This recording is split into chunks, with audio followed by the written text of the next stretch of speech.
to another episode of Turn of the Millennials. I'm Stephanie. I'm Lindy. And today we are talking about soundtracks. And we have not one, but three guest hosts with us from the deep south of Texas. We have Randall, Bob, and Joseph from Formidable Opponents. How are you guys? Hey, what's up? Hey, what's going on? Doing great. Happy to be here. Thank you. Awesome. So always nice. You're so nice. Appreciate you're it. welcome. Right? Ooh, so nice. Canadians, so nice. So sorry. We were actually on the worst 90s music video episode on theirs. So if you haven't checked it out, go on over and check it out. Check out the rest of them. They're pretty good. I listened to every episode because you guys are actually pretty funny. So you're doing a good job. We appreciate it. More of the alcohol. We had a lot of fun doing that one with you. And that's why we're happy to be doing this one. And hopefully, like we mentioned, another one in the future. So absolutely. I get weird looks at work when I randomly crack up to listening to your podcast. I'm glad I work from like, yeah, I'm just listening to a podcast. I'm good. You must be laughing at Joseph's points. Yeah. Go with that one. We'll go with that. I always make the same point. I agree. That's always here. I agree. I agree. You're like, fuck it. I'm not going to argue. I agree. Fuck it. He's right. He's right. Mm-hmm. So, like we said today, we're basically talking about soundtracks, specifically kind of in the 90s, 2000s era, like everything else on our podcast. Now, basically, just a little kind of rough overview of kind of how soundtracks progressed over the years.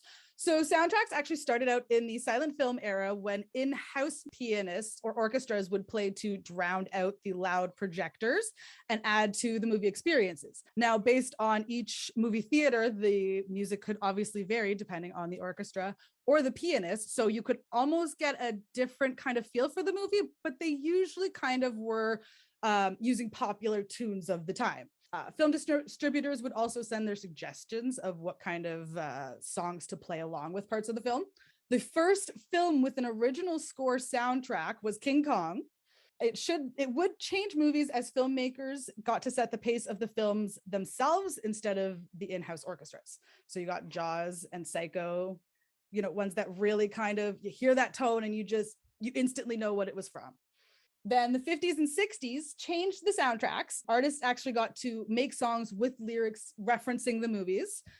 With the theme songs, audience could listen to them and almost feel like they could leave and feel like they owned a part of the movies after they left the cinema.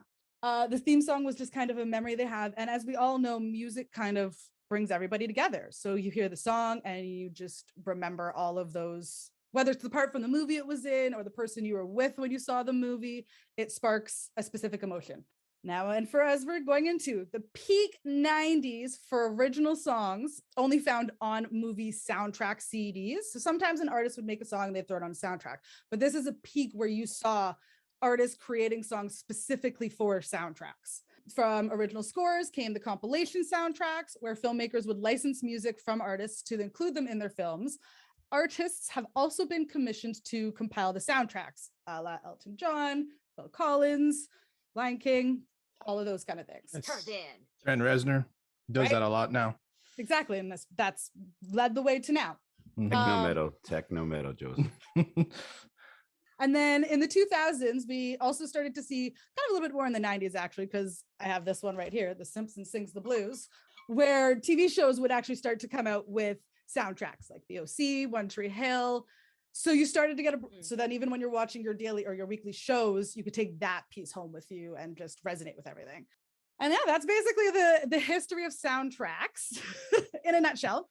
So what are some of the soundtracks that you guys kind of specifically are to your hearts or remember? Open floor, guys. Open floor. All right, I'll talk about a few of mine. I'm used to opening up our show, so I guess I'll go first. He was chomping at the bit. You see him, he was biting his lip and like. You ready to get can I talk in? now? Can I talk? I had my hand raised. You didn't see it. But a few points talking about some movie soundtracks. I think it has to be intentional in its cross-promotional purposes, meaning that we have to think of it as a tangential force. When we think of the movie, we immediately think of songs from the movie. I think it has to connect. It also has to propel at least a few songs to the mainstream or back onto the mainstream, because we're talking about a few songs which were popular in the 70s and the 80s and are coming back because of the 90s movie soundtrack. It should take you back to a scene, giving you that visual. And lastly, I think it has to speak and define a generation. And I guess I'll move on to my honorable mentions and talk a little bit about mine. One that I think the soundtrack heavily outweighed the movies. I want to hear your opinions on this, guys. Boomerang. A lot of great love songs, R&B, PM Dawn, Boys to Men. It was way better than the movie. I also had The Lion King because Elton John pretty much dominated that. The Crow with 9 Inch Nails, The Cure, Rage Against the Machine. I almost went with that selection. Pulp Fiction, just wanted to shout it out. I think it helped bring forward the non-conventional music over violent and funny scenes, but the only real 90s song was Urge Overkill's cover of Girl, You'll Be a Woman Soon, Neil Diamond. Belly, which was not a great movie, but had a great soundtrack. DMX, Jay-Z, Wu-Tang Clan, Gangstar, Trainspotting. I love the grimy rock that represented the style of that movie. And then lastly, I chose Natural Born Killers. Just a great collection and all sorts of like souvenirs from the movie that you'd watch and remember when you rewatch the scenes. What do you guys got?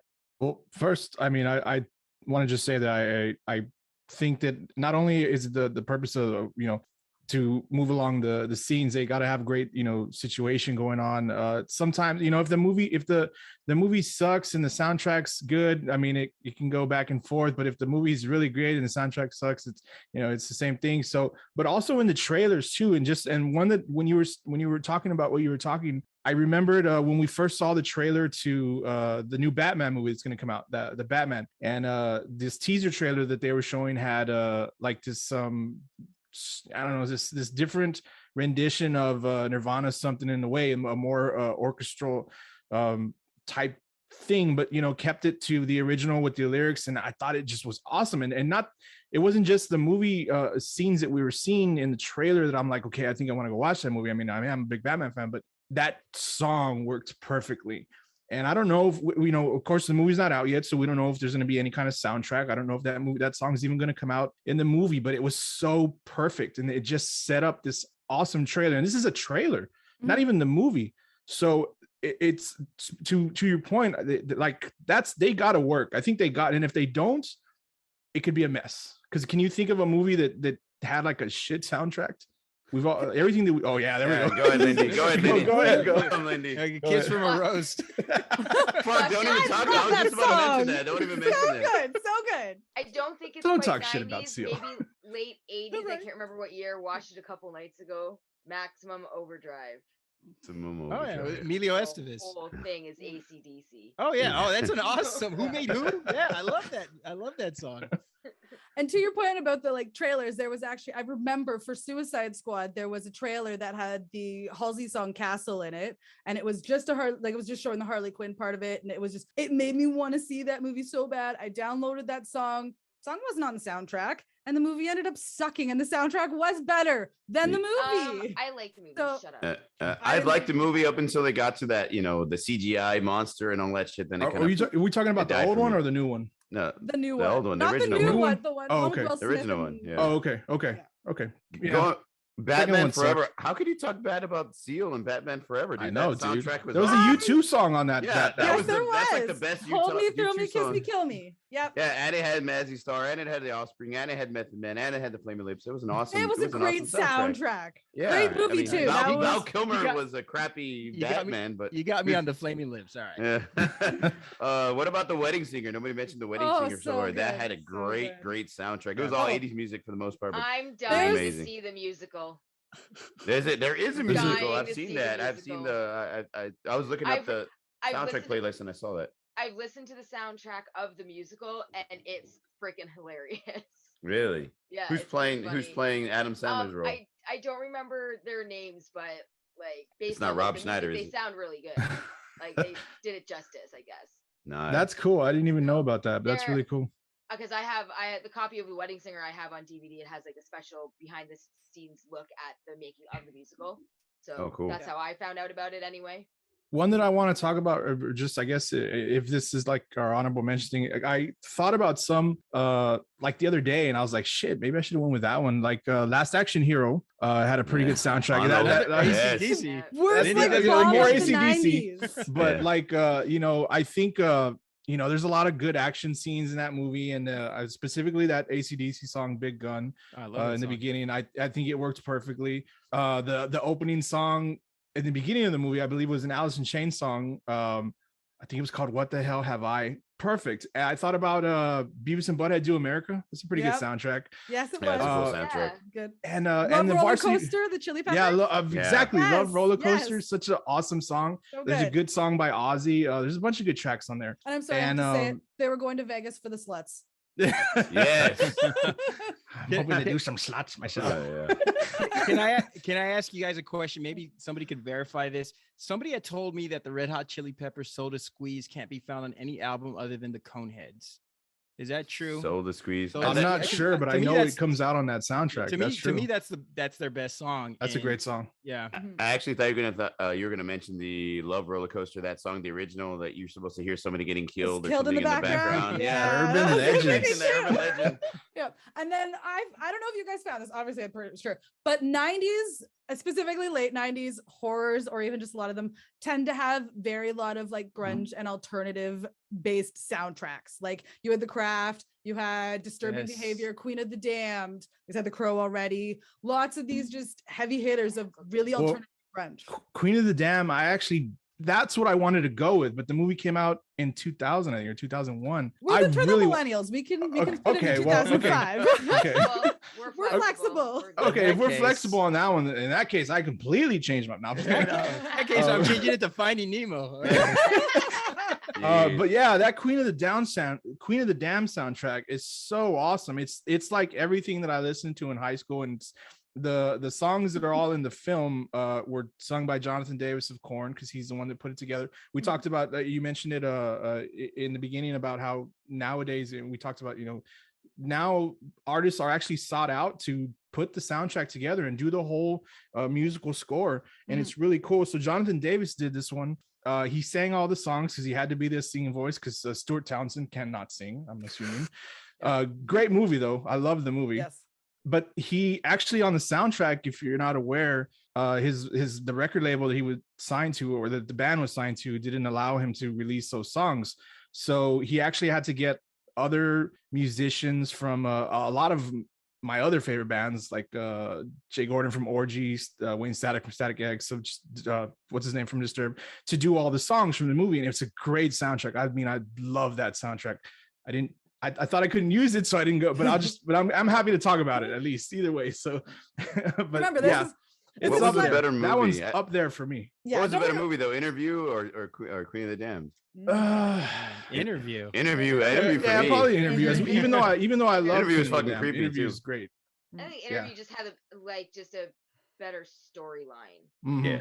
in my opinion. Yeah, True. I got you. I'm with that. Like, no offense to anyone who loved Queen of the Damned. No. I agree. I love Queen of the Damned, but I gotta admit, it's Interviews. I mean, come on. I mean, the actors too. Yeah. A young So Claire dreamy. Danes playing a 100-year-old vampire. Like, come on. No. Interview with the Vampire? Kirsten Dunst. Kirsten Kirsten Dunst. Dunst. Oh, Kirsten sorry, Dunst. Kirsten Dunst. My apologies. Claire Danes. My apology. It's the KD apparently. It's because we're doing the Romeo and Juliet thing once too. Yeah, That's it. probably Yeah, why. and it's on the top of my list here too, and I keep Yeah. looking at it every time. Nobody mentioned Reality Bites. Reality Bites had a really good soundtrack. Dude, there's a soundtrack whole too. list here that we can still keep talking about. Oh, I Let's can go. imagine. I mean, 'Cause go we for just- it. We also freeform too. So, but I then mean, we'll get into do our our picks, picks, but What we were you can gonna say? definitely- Randy was ready to go on that one. Yeah, go on it. Reality Bites. I wanted to go with Reality Bites, but I just don't think, because when you think about it, and I'm kind of spoiling this here, there's a couple of movies that really define Generation X. I'm the only Generation Xer on this panel, and you got to think Singles and Reality Bites, and Singles was my choice, so we'll get to that later, but it far exceeds Reality Bites. I thought Reality Bites was just a mix of like very, I don't know, coffee house and popular poppy music, where I think Singles really dug into like more contemporary artists on the come up. That's why I didn't put down Reality Bites. I thought the soundtrack is a little overrated in my opinion. My Sharona's Coffee House. Well, I mean, you know, old school music too. They added a few old school clips. Yeah, it is true. It does define, like when you hear about like the Gen X generation, they always say like Reality Bites, the movie, the soundtrack. It just was a definition of that generation for sure. By any chance, did any of y'all look? Did I mention it earlier? Varsity Blues. No, but I remember it was Varsity a good Blues. soundtrack. Yeah, Varsity. they had Here's the Foo thing with Fighters that and one. The AC/DC. soundtrack in the movie is awesome, but if you ever like look at the one that was actually released, there's like 20 some songs, and they're all a bunch of like they featured a lot of there's some Stevie Ray Vaughan, which I don't remember hearing in the movie. Texas. Basically, if you all watch that movie, that's how me and Bob grew up. I mean, it's the exact portrayal. I was gonna ask, is it literally an exact portrayal of It's pretty fucking close. So they used some tech. I believe they used a lot of Texas artists, and it's got a country vibe to it as well. Some of the other songs, but if I remember correctly, when I looked at the list, and I might have to pull it up, a lot of the great songs that we heard in the movie at great points, the great scenes, I didn't really see them like featured too much on that soundtrack, and it's weird. And I hate when movies do that, and when they put a great song in the movie and then they don't include it on the soundtrack or something like that. It happens so often. Empire Records is a really good example of that. Yes. Yeah. They have a lot of great music in that movie, and like half of it's not even on the soundtrack. And it pissed me off. Why release the album then? Right. That's what's weird. Now on the other side, you had Dazed and Confused, which came out with their first one that had most of them, and then they ended up coming out with a second one to release, I think it's the rest of the music, so people could enjoy the whole soundtrack. I guess that's kind of a whole. I had both. All right. Actually, I think I lost one of the discs. I get older, they stay the same age. Mhm. Which also is a movie me and Lindy used to watch over and over again. He says it in Grind as well, which he totally stole from that. I fixed it. I fixed my DVD. It doesn't skip anymore. Ooh, I got to watch it in full. I used to have one of those old school, like it looked like a CD player that you can buy, and you'd squeeze some like liquid on it and roll that thing up to like buff it out, and it worked. It fixed discs. No, we've also got 8 Mile. I know we're going to span into 2000s. That's cool. 8 Mile, if again, kind of with the artists who create their own. Also, Eminem just created his own, and also kind of Hustle Flow was sort of in that same when the hip hop started to come into the forefront in the 2000s. You got a lot of those artists that were basically making their own soundtracks as well. Mom Spaghetti. Yeah. 50 Cent had his movie also, and he had a really great. Oh yeah, that was it. actually a really good soundtrack. A lot of originals too. Get Rich or Die Trying. Yes. It was a good soundtrack. I dug it. I played it. 50 Cent was all over the 8 Mile soundtrack too. Yeah, So, he was for He was in a lot of movie soundtracks. Yeah. Which brings me back to another one from the 90s that I loved, which was also the Dangerous Minds. I don't know if Dangerous you've all listened to it, but Minds. I love Gangster's that Paradise song. was a Can't get it wrong with Right? Michelle Pfeiffer. huge hit. Coolio. Gangster's Paradise. Yes. Oh, Dangerous Minds, right? I was thinking of that Behavior one. What was Disturbing the one? Behavior? Disturbing Behavior. That's what I was thinking of. Which I was gonna say also about the 90s. Flagpole Cinema Harvey Danger was in like every 90s. Oh, yeah. For some Disturbing reason. Behavior. Huge one-hit wonder. That was Right? that made it big.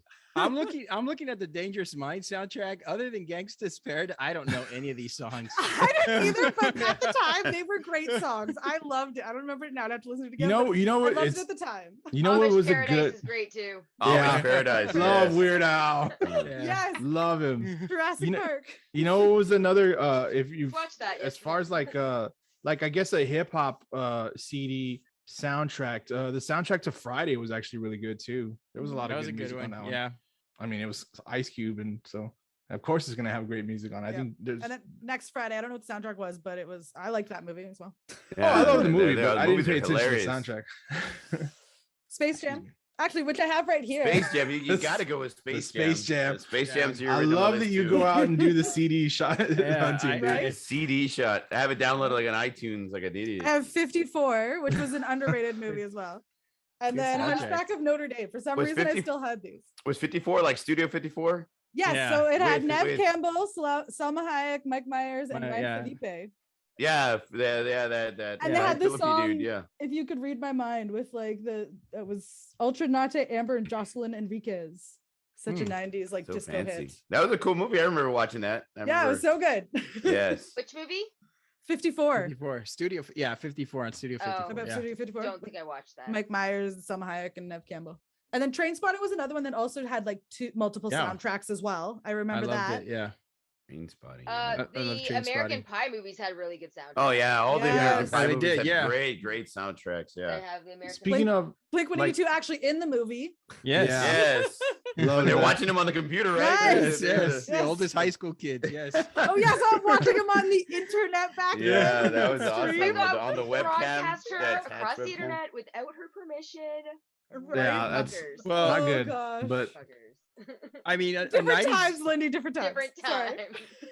Because I'm sure the first time I saw it, I fucking laughed too. Yes. So I can't say shit.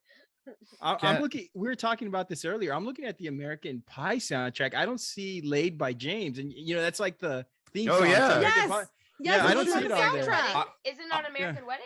It's on. I think it's on all of them. I think that song's kind of been like the running. I know theme for sure it's on the true. American Wedding. That's true. It, Yeah. it came out at the end of part 1 when I think his dad like sees him dancing for Nadia when she's away on the camera, and he like, walks away like Ending doing this in the credits? hallway. Yeah, I Oh, think yeah. that song comes Yeah. out at the end there. Okay. Not on the soundtrack. But I think you know what else though. But I think there was some issues on that song. Not like it, I think there was like usage issues or some legal issues that It was didn't too because sexual. It was too no. sexual. But Yeah. I think like it was later used in another movie, but or one of the films, one of the like the spin-off films. But I think it was a cover. I think like a cover band did it. Which I mean, how you got the permission to do that, I don't know. If you couldn't use it, but yeah, I mean that song is a central theme throughout that entire series. A great coming of age movie or movie series. Love those Oh, movies. yeah. And it was They're a TV show, but fantastic. I don't know if you ever had it, the Buffy the Vampire Slayer soundtrack back in there. It was like Oh, it was Oh. prime, like amazing 90s grunge music. The TV It show was or like- the yeah, TV Love show or it. the movie? This Love one? it. The TV show had a soundtrack and it was so good. Me and my friend, I remember grade 9 would listen to it all the time. It was so good. Well, I'm so Randa just old. mentioned that in the Halloween one, the movie. I'm sure the movie had a Yes. similar Yeah. soundtrack, right? Yep. Oh, I love. I the think movie. so. I Fucking think love so. that movie. You didn't I'm so mention glad David you mentioned Arquette it. came out in that movie as well. Yeah. Oh yeah, that's right. He was That's the friend right. that was a He in it. vampire, Yeah, Pee Wee friend of a Herman vampire. too. Yeah. Pee Wee Herman. Yeah. Takes The fake forever death to scenes are pretty die. good. Love that. Did when did Boogie Nights came out in the 90s, right? It was a Yeah, it was 90, soundtrack. 96, Yeah, I that one think, had yeah. a fucking Sound- amazing yeah. soundtrack. Yes. Great soundtrack of Big, bright, shiny 70s star. music, but I mean that's the thing with a cool movie. Like, okay, it doesn't matter. I mean, yeah, we're kind of like keeping it movies from the 90s and the early 2000s, the millennial type thing, but a lot of great movies had soundtracks that had like music from prior decades, like Yep. great, awesome soundtracks put together that could be like Forrest Gump. Forrest Gump. Yeah. Exactly. Forrest Gump A was fucking 2-disc CD. I used to Yes. have that bitch. Yep. 2-disc CD. You had it on yes. CD or you had DVD or you had it on cassette? A tape? Knight's No, I had it on Tale. CD. It Yes, was A 2 Knight's CDs. Tale. Tail. A Knight's Tale. Oh, okay. I'm sorry. Can you tell me? I've never looked at that one, but obviously we know the movie is a great has a great soundtrack. Fan-fucking-tastic. Are all the songs in the movie, do they come out on the actual soundtrack CD? As far as I know, I don't recall ever hearing a song on the movie that I haven't heard on the soundtrack. I remember seeing that and a lot of people kind of being pissed that it was like, oh, it's like modern music. Robbie I was like, Yeah, no, no, it's like- it's cool. It works. Because We Yeah. Will Rock You by Queen is in Yeah. it. Done by Robbie Williams too, But- also. But I think in the movie, it's not like, it's only like a really very small snippet of the song. Yeah, the And I beginning. don't even think there's dialogue. Like, I don't even think they even say lyrics to it. They do. Do they? The It's been a the really whole long time since I watched it. the beginning of the movie they sing pretty much all the way up until the I paid my dues part, pretty much all the way, because they end up showing a scene where like the crowd is doing the boom. Yeah, yeah. So I they thought go all the only- way to that. Yeah, okay, I'm gonna have to watch again. I have it, so I'll just watch it again. And then there was also Um, My Girl and Almost Famous. They also kind of used Yeah. older songs as well to kind of bring them back. Can I Uh, ask you guys a question? Does that affect the 90s soundtrack though? Because we're talking about 90s as a decade. If a movie like Dazed and Confused, A Knight's Tale, My Girl, Forrest Gump goes back and takes movies from the 60s, Yeah. does that really count as a 90s soundtrack? Because they're picking up hits from they're not introducing us to anything have a new point, or sir. within the Well, zeitgeist, zeitgeist, you know? Here's That's the a good thing. point. Here's the thing. As me and Lindy have learned in fashion class, as with everything, it goes in cycles and everything recycles itself. Because the Yeah. people who The are swinging pendulum. creators are now wanting to be nostalgia or to show their children what they did. So when we were in the 90s, if you think about it, 70s, flares, all of those things. The 70s TV shows Now and Then was 70s based. Like a lot of these 70s based stuff were what was big because our parents were wanting to nostalgia or show us what they were like. Now in the 2010s, 2020s, what are we seeing everywhere? We're seeing 90s coming back. We're seeing 2000s starting to come back again because our families, all of us are wanting to show our kids, or we're getting nostalgic for the old stuff.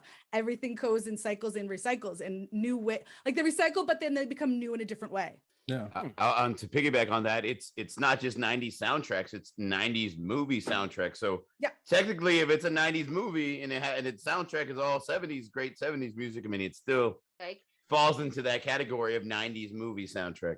Like at least for me. One of my all-time favorite movie soundtracks has to be Now and Then. It's like talk about it.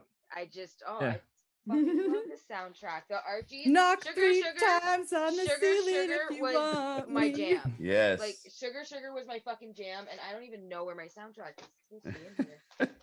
Signed, sealed, delivered. I'm yours. I love the fact that y'all are busting out CDs, and the only thing I have in my room is like bottles of whiskey and a few books. Those are on the floor. And if you can see my Anaheim Ducks stuff. There you go. But the alcohol's on the floor. You can I still have one of those bookcases around somewhere. I've lost like 3 of those in my life, leaving them like under my desk at school in high school, and then them not being there when I go back. Yeah. So, but sadly, I've lost a lot of great CDs, but I still have one of those books. DVDs as well. And they say drivers are distracted these days with their cell phones. Try finding a freaking CD to play while you're driving. Right. The thing I had the visor. I had the visor where you slid it out. The thing that was cool about Now and Then, I don't remember whether or not I'm trying to remember like when I saw it, and I'm not gonna lie, I probably saw it because Christina Ricci was in it. Casper had come out. I had a huge crush on Christina Ricci. Awesome. Still do. I idolized Roberta. I idolized so, but for me, I mean, I saw her. Yeah, I mean, I know it was like, she was Wednesday. She did the 2 Addams Family movies before Casper, but I think it was like Casper when I was like, yeah, I'm like fixated on this, So and then the cast of this movie, it's just a bunch of the 4 young actresses who later go on and do great things. The 4 established actresses that were already in the movie that played the older themselves. Yep. This soundtrack, Rosie O'Donnell. This sound, Demi Moore playing Demi Moore was Melanie Griffith. Melanie Griffith. This soundtrack was a nice cool mix of the 60s and 70s, because the movie takes place in the 70s, right? Yeah, 1970. So a summer in the 70s. This is obviously the music before, the generation before that it has an effect on the characters. So it's a great mix of 60s and 70s. If you look at the list of the songs on this one, like you mentioned, Sugar Sugar, Knock 3 Times, If I Want You Back. I mean, everybody loves Little Michael. The Monkees, Daydream Believer. Such an awesome freaking song. Yes, Can dude. it be down? This is you can put song to sing. You can do like this is like a straight up Time Life, the Time Life collections. The sounds of the 60s and sounds of the 70s, or if you wanted to put them together, it's a great mix of both of them. This is something that you'll see on late night, advertising TV, and then they'll run through the list of the songs. But shipping and handling, and you get another one for free. These songs come out on those type of CDs. It's a great mix. Yes, the movie, it takes place in the 70s, but that's kind of like what we talked about. I don't think it has that any huge bearing like you asked, Randy. I mean, if you I don't think so. I think it's cool. I think it's awesome. It's a nice palate cleanser, but this soundtrack kind of reminds me of like when my dad was working on the car and he would ask me to hold the flashlight and he would be listening to yelling at you. Put on the right spot, cabrón. I'm trying to hear Sugar Sugar and your heavy breathing's ruining the song. Yeah, so that's what it reminded me of. I loved this movie so much. I quoted it in my grad quote in my yearbook, in my senior year yearbook. Which part? What was the quote? It was where Sam is at the grave of Johnny, and his dad comes up, Crazy Pete comes up, and he tells her that things happen in life that you can't stop. That's not a reason to shut out the world. There's a purpose for the good and for the bad. Great quote. Yeah. Great quote. I thought so. it's a quote that stuck with me since I saw it when I was like 12. We didn't get that option, and I'm curious what I would have. I know why we didn't get that option. We had too many fuckheads in our senior class, so we put something stupid as a class quote. I had the highest graduating class in my school. I had almost 1,000 kids in my graduating class. That's awesome. We had like 400, and we had somebody who was proud that they were number 400 in our class. So that's just our graduating class. I'm a W, so I waited like 3 fucking hours to get. It would have been. Oh my goodness! It would have been 127 people writing "Only God Can Judge Me." Or Texas. Oh god. That or some stupid rhyming thing that I can't remember right now, and I don't want to try to think about it. You're just gonna make yourself cry. Yeah, some stupid girly things like whatever the girls would do. Oh yeah, I'm sure. I don't know. I haven't looked at my yearbooks in a long time, seen what those silly things are. Hey, speaking of which, you need to bring your yearbook over, Joseph. I need to look at that yearbook. I'll bring it over.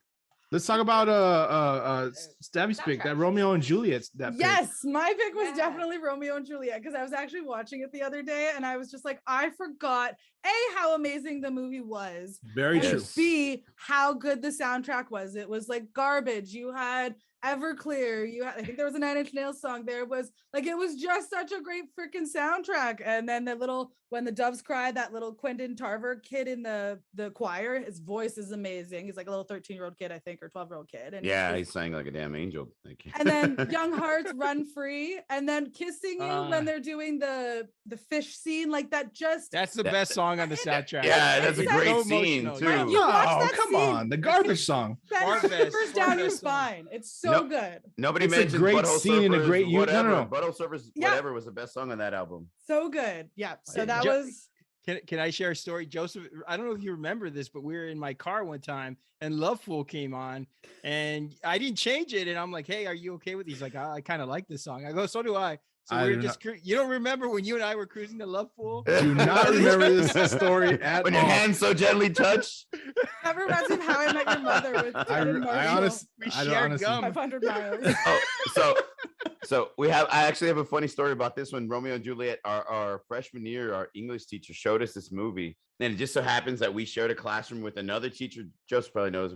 He was like super Christian and super like churchy. I don't want to use any other word, but churchy kind of seems like the right word. Very religious. He happened to walk in right when they're like doing their pillow talk and rolling around in their bed. Nobody's naked or anything. And he fucking lost his shit.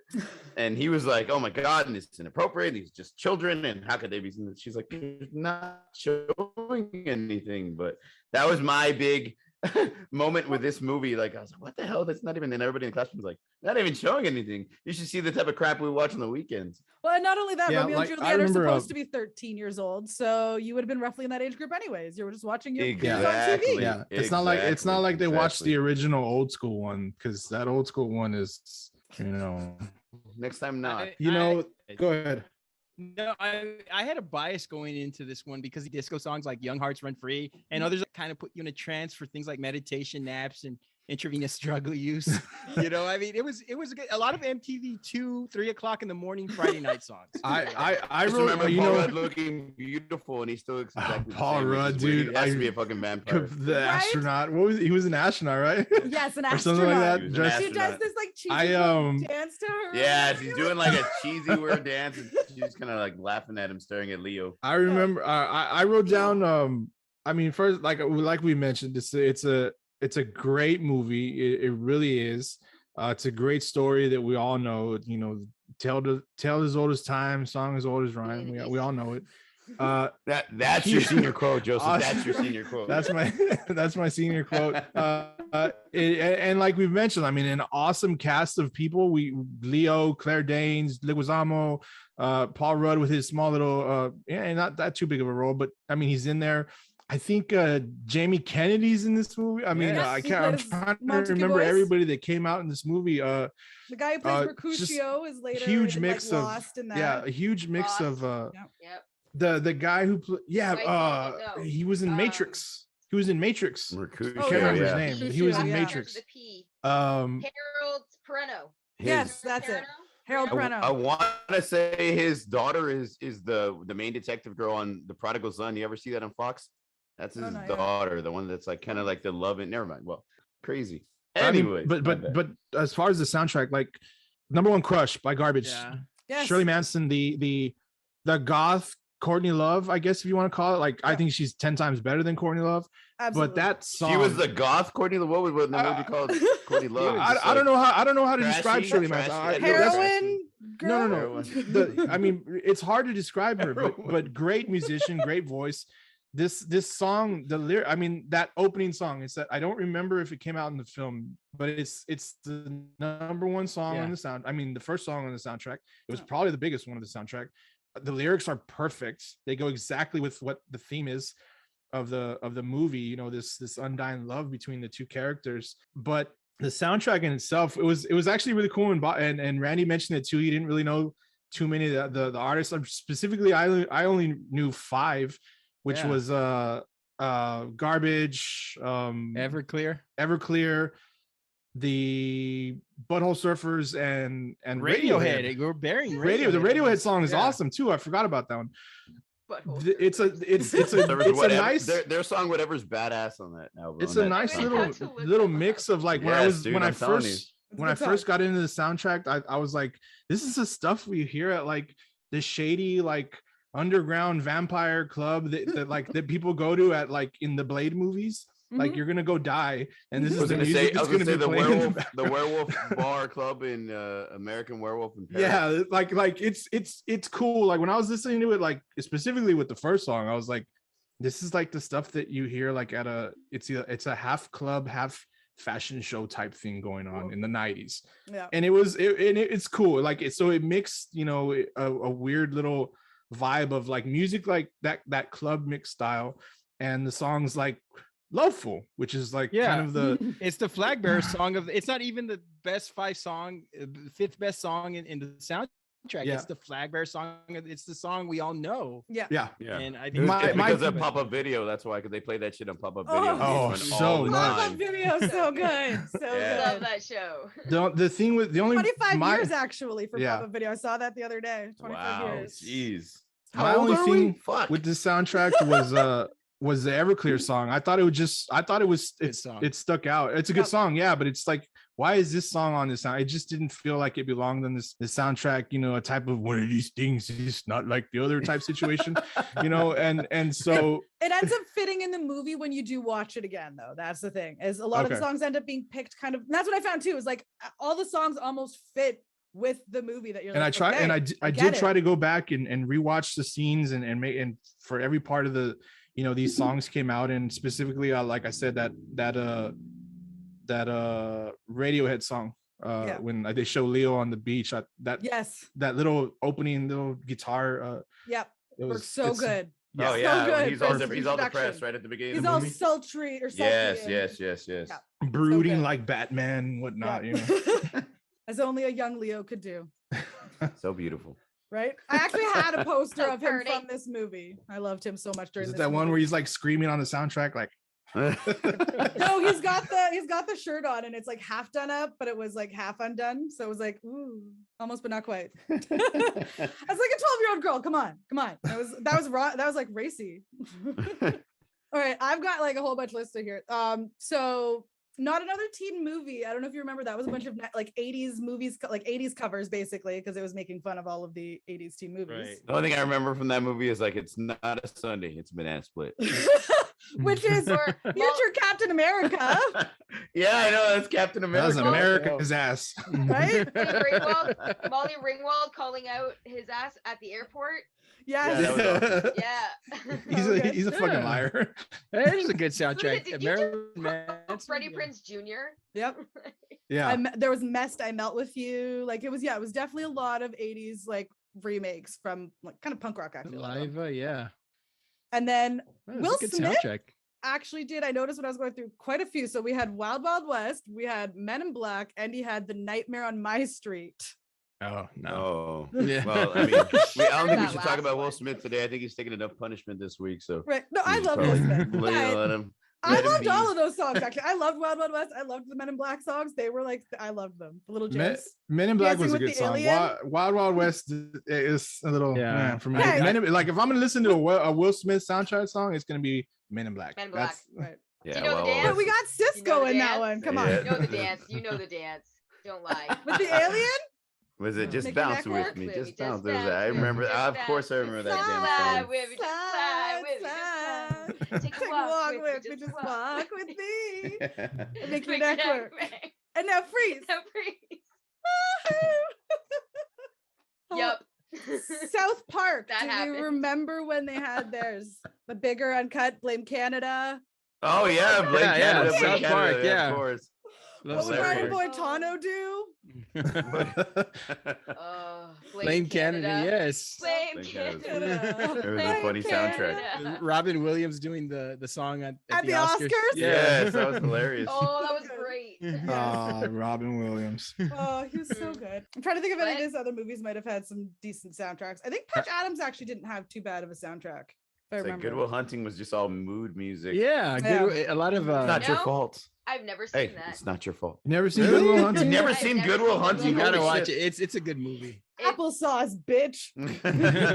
Yes. It's a good movie, like and not like oh, I can't believe you haven't seen it. It's a good movie. Way it really is a good movie. I'm waiting. I'm hoping it comes on Netflix because it's not. Now, Elliott It's not- Smith has a and lot I of don't songs have on it. it. So Elliott one movie Smith? I don't have. Yeah. Died. Okay. I don't know if I don't know if it's on any other streaming services, but I love Matt Damon, so it's because it came out at a time where I wasn't quite old enough to grasp the concept of Good Will Hunting. Yeah, Mhm. I agree. And by the time I was old enough, it was kind of like, it was a few years ago. You're like a fucking math movie. I don't want to watch that shit. I'm gonna use my Yeah, brain. What the kind of, shit? Yeah, but now I have that to pay attention to this shit. I'm and I, out. like- I'm out. I have a thirst for knowledge. Now I find it fascinating and I want to watch it. But I it have is no- actually it's no- a no really source great for it. Extremely good. It is. Extremely Yeah. good. I definitely will watch it when I have an opportunity. and not just again like not just saying it because of the cast and it really is. It's a good story. It really is. Because sometimes a cast can be in a movie and then the movie just sucks. We all know that. We've seen that. But this is actually like, really good. That's true. Well, for my pick, I have Can't Hardly Wait, and it had like it was an amazing, hilarious movie. Yeah. And had Oh, so one of the good. greatest young cast Fucking great. of all time. Had, 92%, yo. Ethan Embry, Jennifer Love Hewitt, Seth Green, Lauren Ambrose, who is from 6 Feet Under, which was one of my favorite TV shows on HBO. Had Peter Fasinelli, Jamie Presley, Sean Patrick Thomas. Melissa Joan Hart makes an appearance. yeah, as Melissa Yearbook Joan Hart. Girl. Jason And Segel. Clea Duvall Yeah, was Jason apparently Segel allergic to as Jason the, Segel, yeah. Yep, the The watermelon watermelon? guy. Freddie Rodriguez, Jason Jerry Segel, yeah, the O'Connell, stoner. He's Like kinda people tall, before and he we wears even shirts. knew who they were, like Jerry O'Connell as the I didn't know what he was doing at the Really? time. At the Rick time, I was like, McNeely. Brecken Meyer. Yeah, Brecken Donald Meyer was in Faison, it yeah. too. Donald You got Come on, Faison, come on. Oh yeah, I love the Yeah. Brecken Meyer shit because he the was band like, that never yeah, the plays. band breaking up. It's our first live performance. Don't screw it up. I loved it. And then the soundtrack followed suit. It had Third Eye Blind, Graduate, I had wanna Smash get high Mouth, with my had friends. Blink 182, Damn It, Busta Rhymes, Run DMC, Tricky, Yep. Feeder High, which should have been our senior Yes. song. Speaking of high school, Guns N' Roses, Paradise City, which is a fucking epic moment in that Yeah. movie. Yes. It's like I know this song. This guy used to tutor in math. I Just make me can't feel listen to my it. legs. Yes, that was. It had a ton. It really did have a ton of hits, and it was all like it's like the soundtrack from my high school right there. So it's my favorite movie and like great soundtrack, great cast, great movie, great soundtrack. You know, Hard to argue against that one. I was looking at the soundtrack, and I don't know if this is the Mandela effect, but I thought the Third Eye Blind song on the soundtrack was "How's It Gonna Be," but it's "Graduate," and I Mhm. thought Romeo and Juliet from Dire Straits was on the soundtrack. It's not on the soundtrack, but it's in the movie. yeah, it's right? in the movie, but it's it's not- and it's it's on in the a great soundtrack, which is scene too. weird. Yeah, The same Yeah. case of, in the movie versus not on the soundtrack. yeah. That sucks because Yeah, I it's. hate I when mean, they it's do a great that. song. Well, because Romeo and Juliet was on the Empire Records soundtrack, Oh, was it? Yeah. Oh, wow. I didn't know that. but there was That's a a few good songs from soundtrack. that one. That The was thing I like fantastic about soundtrack, yeah. when I think about this movie and I think about this soundtrack, this is more of the movie and soundtrack for like no offense, Randy, the four Our of us generation. other than I'm Randy just- because no I it was love I'm just too. kidding. I'm just no kidding. I know you do but like I this love is like Jennifer this Love movie Hewitt. came out. Oh hell yeah, I do too. Yeah, Um, that she was our Leo. She's closer to my Lindy age than and she is Steph. to yours. I really I don't give a love shit. that. She's You a know, cougar. This what was cool about this soundtrack is it was like the nice little like this was the later 90s into the 2000s, so we had a lot of the like the Third Eye Blind, the Blink 182, and the Busta Rhymes. The we started Busta Rhymes, that Night Riders soundtrack, that little turn it up, fired up. Yeah. When they introduced Kenny, like I thought that was awesome. Seth Green's character. I think all the songs fit perfectly in the movie, like where they were. It made the scene better. And of course, the Guns N' Roses and you song. call Barry Manilow. Yes, I love that. Oh, you tell him how you feel. Hey, fucking Scott Jenna Baio. Elfman came and fucked it all up. Yeah, I know. God damn it. Jenna Elfman. She ruined the God damn fucking it, movie. Dharma. She's like, this is what we have to look God forward to damn in our it, Dharma. future, right? Damn stripper angels. What was God the foreign exchange student kid? Would you like to touch? Would you like to I touch? love that because he's like Preston's giving giving him his whole spiel, his whole speech. He's like, what do you think? I am a sex machine. I love that part. That's really fucking fun. He's sitting with his feet in the jacuzzi. This is a real great sound. This is a soundtrack that you can I think is like, I think burn CDs were a thing at the time of this movie. So this is kind of like the mix that we Thank make. you, Joseph. I appreciate all the burn CDs you made. Yeah, this is the mix that we make for the parties. It has everything that this is the song, the stuff that we put on at our what was it, like 99? So our freshman party, if we had one or something like that. It's perfect. So the bigger question is Mike Dexter a god or is he a role model? Mike Dexter is an asshole. He's now a doctor and a vampire. Yeah, he's a vampire. He did really well for himself. A sparkly vampire. Nonetheless, this was I think the only thing off of this, because Randy, it's a 90s movie, yes. But like we had like the songs like it didn't come out in the soundtrack, like you mentioned, Romeo and Juliet. What is it? What was that? It was Dire Straits. Dire Straits. Great song. But we got Tricky. It's Tricky, which did Tricky come out in the 90s? Yeah, or the 80s? 80s. 86. So, I think 87. So well, of course, but it fit the scene because Seth Green's like trying to figure out how to have sex in the restroom while he's by himself, like preparing. He looks like he's auditioning for Soul Train, right? He's standing in the mirror. I think the rap songs are like the type of rap songs a guy who drives like a lime green Jeep with a visor would blast. I'm not crazy about the rap songs on this soundtrack. Dude, Busta Rhymes, Turn It Up, Fired Up was badass. So good, so good. I got something to say though. I got something to say about this one. Where this soundtrack suffers, as much as we love it, goes back to to what we've talked about. Great songs in a movie that didn't come out on the soundtrack. Where is 6 Feet Under? Why isn't it on the soundtrack? The pivotal scene with Jennifer Love Hewitt where she walks in. It's like a huge scene when Jennifer Love Hewitt walks into the party. Oh yes, and when they pause and they give her a little. Everything pauses. Bio. They do her whole bio exactly. But the whole party stops. And it's a great song. Nobody cares about the song, Joseph. We're staring at Jennifer Love. I'm just Hewitt. Don't move until she's done. Yeah, the song. I am too, but like, it's a great song. Why isn't it on the soundtrack? I mean, there must have been some like legal issues or something. I don't know. Well, that's exactly it. Sometimes it's some of the licensing problems for like putting it onto the soundtrack versus having it in the movie. Or is it also sometimes in the movie you have a case of ask for forgiveness, not for permission in a movie, versus on the soundtrack you kind of actually have to have a license. Yeah. Or maybe they're like, look, maybe they come back and they're like, well, look, we let you use it in the movie. Like, you're not gonna make more money off of us. Yeah, exactly. Yeah. I mean, Axl Rose is notably possessive of his songs. So the fact that Paradise City's on here is a shock. Yeah. I mean, but look how late the movie came out, though. He needed the fucking money, obviously. And does Napster ring a bell to any of us? Like Metallica, there, thought that that would ruin music industry, and here we are. We're all downloading music now. I actually buy the music now. I do. I don't download anymore. Because now we have jobs. We didn't have jobs at that point in time, Joseph. We didn't have jobs. Shit. I actually just bought a CD today, or an album today. One of my CDs. It's a CD favorite. One of my favorite bands released an album today from Canada, actually. Who? Rush. Who is this? They're a band because we can't do a podcast without me mentioning a death metal band. So they're a band called Archspire. Called what? Hearts on Fire? Like from Rocky? Badass, man. On Fire? Archspire. Does it have an A at the end? ARCHSPIRE. Okay, nope, never heard of them. Yeah, I know. Can I ask you, ladies? My fiance is a metalhead, so I thought maybe I would have. But ask him. Tech Death. Well, they're Canadian, Lindy, so now you can go and find them. Yeah, I will. What are you gonna ask about? I do want to read the sock knows who they are. Go ahead, Randy. Can I ask you, ladies? What are y'all's thoughts on Jennifer Love Hewitt and her like mid to late 90s run? I mean, because we're like huge fans, obviously. At the time, I really sick of her. I had a love-hate with her. It She was depended on her role. everywhere. It depended on the role that she was I in. did not like her in Party of Five. Oh, I loved thought her. she That's was the only funny. reason I watched that show. I didn't really like Party of Five, to be honest. I wasn't, but I Very also diverse. wasn't the age yet, I don't think. Yeah, it was a little bit of an older show, a little bit more. Yeah, a little older. Because I think I was like maybe 9 or 10 when that show was out, at the peak of it anyway. But I love her, and I Know What You Did Last Summer. I just watched it like a couple weeks ago. Yeah, for sure. We've On been watching that VHS. one. Yeah.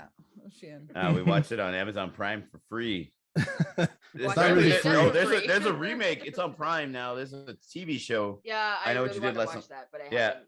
I don't have I it. haven't have started it saved. And there's a reboot of Chucky as well too. I started watching the first Oh, episode yeah. of that with Devin Sawa. I love No Chucky, but I mean, fucking just thank just kick the fucking doll, man. Just kick the fucking doll. Oh, I do Like, love Heartbreakers literally a actually foot and a with half. Jennifer Love Hewitt. Yes, Heartbreakers was That's a awesome good with one. her Love and it. Sigourney That's a Weaver. good one. And Zach Hilarious. Galifianakis. Zach Galifianakis actually. Yeah, did it, Zach Galifianakis. which was hilarious. I didn't know that until I watched it years later. And when I had cable, I did watch her Ghost Whisperer. Oh yes. Oh, Oh Ghost yeah, Whisperer. that show was on You for like 10 You seasons. never And- saw that Family Guy where he's like, "How come all you ghosts keep coming to me?" Big And they're like, "I don't know, because you're you you think you're really nice." And Really she easy was, to talk to. she was in 2 music videos, LFO's Girl on Yep. TV, and then the music video for Enrique. Can't Get Enough of Oh, You, which was yeah, on the Can't yeah. Get And Hero and- Enrique Iglesias. and- Enrique Iglesias, love that I fucking can be your guy. baby. Oh yeah. Yes, yes. You can take my Is that breath what away. you- Time machine? She could Right? take his breath away. She was all over the Fucking place. Enrique.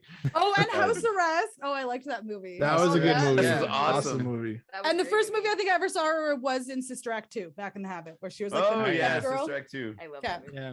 So yes, I had a love hate. There were certain movies I loved her in, certain movie I didn't. Loved her in everything. Let me ask you about my pick. I will, and Lindy will get into this too, because I know you Yes, had talked about this one. Loved it. And now that it sucks because, like I mentioned earlier, I thought of others soundtracks prior to this, and I was like, oh, I probably could have gone with that one, and we wouldn't have had this situation where we both had the same thing. But it's cool. I want to hear your thoughts on it too. So, The Faculty, decent movie. Usher, Love this Usher. movie. You see her Decent. face, obviously. But I Robert. did have, but here's the reason why I picked this one. And I told the guys, I said, I actually have this CD. I still have it somewhere. I know I So do do. I. I bought this CD, and you know why I bought this CD? Because I freaking loved the Usher. cover of. Another brick Oh, in the wall. Yes, it So was good. so good. awesome. Tom Morello. Lane Yes. Staley doing the vocals for this track with Tom Morello doing, I mean, it was just this awesome super group, and I couldn't download this song. I probably couldn't find it somewhere, so I got the soundtrack just so I can have this song, and I ended up burning it, and Yeah. putting it on in whatever I had. But so I had to actually buy it to do so. But this soundtrack has a lot of what is this, like, we're getting into the not grunge, but the more alternative, I guess. Mhm. Kind Don't- of Don't say grunge, grunge, like- and then you're like, oh, Creed was on the album It's- too. Yeah, Grunge. you know, It's like I- late I- 90s, I- late 90s, early 2000s. So it's kind of grunge moving toward Yeah. more alternative. Yeah. So what do we? I actually liked it. The only one I'm not too cool on was the Helpless by D-Generation, which I know I've heard this in other movies. I like that song. you like What about- Shawn Mullins? I like a song for a song. I don't give a shit about the artist. I like a song for the song. That's didn't true, and Soul so- Asylum sang "School's Out," which is Yeah. okay. It's Yeah. all I right. like It was that one. And here's what I and mean, you that's can't beat Alice Cooper. that's kind of obviously, what I wanted to ask you guys about this soundtrack. Is that we see some covers. I'm 18 by Creed, Soul I'm not ashamed Asylum. to say I love that song. I love that song. We obviously the Another I Brick in guess the story. Wall. I mean, there's some covers on this. What do we feel about that? Like, I you mean, made a bad pick. You made a bad pick. to, no, just kidding. I'm just kidding. to me, every song on the soundtrack is like an ode to I hate my parents, my teachers, and the fucking Gap Kid commercials. I'm sorry, did I say changes too? So I it don't know if I mentioned the changes. It one. perfectly led into the emo movement of 2004. We're fine. Yeah. It's good. Well, can I share something with you? I was listening to this soundtrack while I was working, and the I'm 18 cover by Creed came out. It fooled me. I didn't know it was Creed until I heard the way he pronounced the word down, and he said down, or so I was like, this is I like was minimizing all my screens. I was like, who the fuck is this fucking Creed? Like, am I jamming out to a fucking Creed? Yeah, people song? like staring into your cubicle, like, what the fuck, bro? What is going on, dude? Like, sacrifice? Is this your sacrifice? Look, everybody, like, let's be honest, okay? If this is an unpopular opinion, then I don't give a fuck. The first Creed album was good, wasn't it? Was it not? Was the first Creed album? I agree. The Creed album was good. Wasn't there a Creed song on "Can't Hardly Wait" when they introduced a character? It was. Yeah, it was. Trying to bring my pick down, Randall. It was no. It was torn. It was. I think the name of the song was. It was. But it was from the first album. It was from the first album, though. Yeah. That was. It was the. Yeah, that song. Yeah, that's a great song. What that is a good album. You didn't mention Oasis "Stay Young" on this. I'm sorry. Yes, really fucking good. It's probably the best song off of this. A nice, awesome. I mean, Stabbing Westward. I don't know if anybody ever really got into Stabbing Westward. Yeah, they were like the knockoff of. They were like Goo Goo Dolls. Which was also on a soundtrack. Call them like a 9 Inch Nails. Goo Goo Dolls. But Tom Morello is like Chick-fil-A sauce. You put him anywhere, it tastes good because he's a great. So you want to taste Tom Morello? Is that what we're going? Dude, no, he's probably one of my top 5 like favorite guitarists. Stabbing Westward's Darkest Days album is where I think they took off with that Sometimes It Hurts song, which I don't know if it's been featured on any soundtracks, but I don't know if you know that song, Sometimes It Hurts by Stabbing Westward. So I think the success of that maybe put them on this album. But yeah, I mean, that was a thing that I was wondering about, how you all were going to feel about this, because there's a lot of covers, but I think they sound good. I think they really sound good. I mean, I know it's like the new 90s or later 90s rock bands doing songs and from previous generations, which kind of goes into what we've talked about, like these movies that come out in the 90s that take place in the 70s or 60s, and so the soundtracks are mostly those. Like, how do we feel about that? Like, I'm rocking actually my late 90s Tommy Hilfiger overalls, like legit. Yes, they're great, love them. Yes, complete with like full-on wide legs. Yes, legit. Definitely 90s. They're coming back. 90s. They're coming back. Found them at a thrift store, and I was like, I know those are legit. I'm picking that shit up before these other kids get them. That's hilarious. I found some pictures from us from high school, and like all our shirts are like we're in like structure, or like t-shirts that like form fitting, and then our jeans are fucking baggy. It looks hilarious with like the Doc Marten boots. Yeah, and I was actually watching when I was watching The Faculty again, actually during the Halloween season and everything in the movie, and then I looked back through my old planners, was Tommy Hilfiger. They were advertising for Tommy Hilfiger at the time as well. Great cast, by the way. Which I learned actually, Josh Hartnett was filming this and H2O at the exact same time. I heard you all talking about him, and he was everywhere at the time. What him in Pearl Harbor.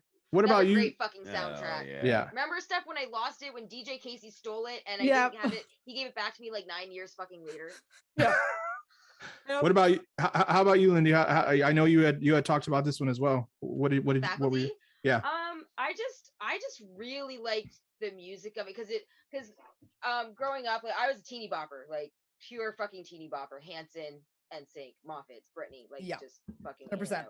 So as I was approaching like the end of the 90s, I was turning like 15, 16, 17, I was getting more exposed to more alternative music through my sister, because she was a huge fan of like Our Lady Peace, I Mother Earth, and good band. Like, she's the one that tragically hip. Yeah. She loves the hip, like fucking loves the hip. And so I got introduced to all that stuff. So then my best friend and I, Catherine, in high school, went to go see a movie that was sold out. So this is why we saw The Faculty, because we were like, well, Josh Hartnett's in it, it can't be that bad. So we went to go see it and fucking loved it. I loved the soundtrack because of what my sister was playing and what she introduced me to. And I don't know, I don't really mind covers as long as they're done well. Yeah, and I think they were done pretty good. I thought they were, it's like Randy said, he didn't know it was Creed doing I had no idea. And then I immediately shut off all my electronics. I went outside, restart, control, delete. I washed my face. Dude, it's not Nickelback. It's fine. That's true. That is Look at this photograph. Come on. Right? But I liked it. Every time we do it, makes us laugh. Oh wait, is Creed American? Yes, they are. Oh, sorry. Yeah. But Nickelback is Nickelback, right? Nickelback isn't. No, they're Canadian. They're Canadian. Yes. Okay. I thought Nickelback. Yeah, Nickelback's Canadian, right? At least we dodged that bullet. They are. I did like It's Over Now by Nev. Very 90s. If it were any more 90s, it would be Jimmy Eat World. But it's another good song on the soundtrack. Another great band. Wait, Nev Campbell. Nev Campbell. Just Nev. Just Neve. Nev.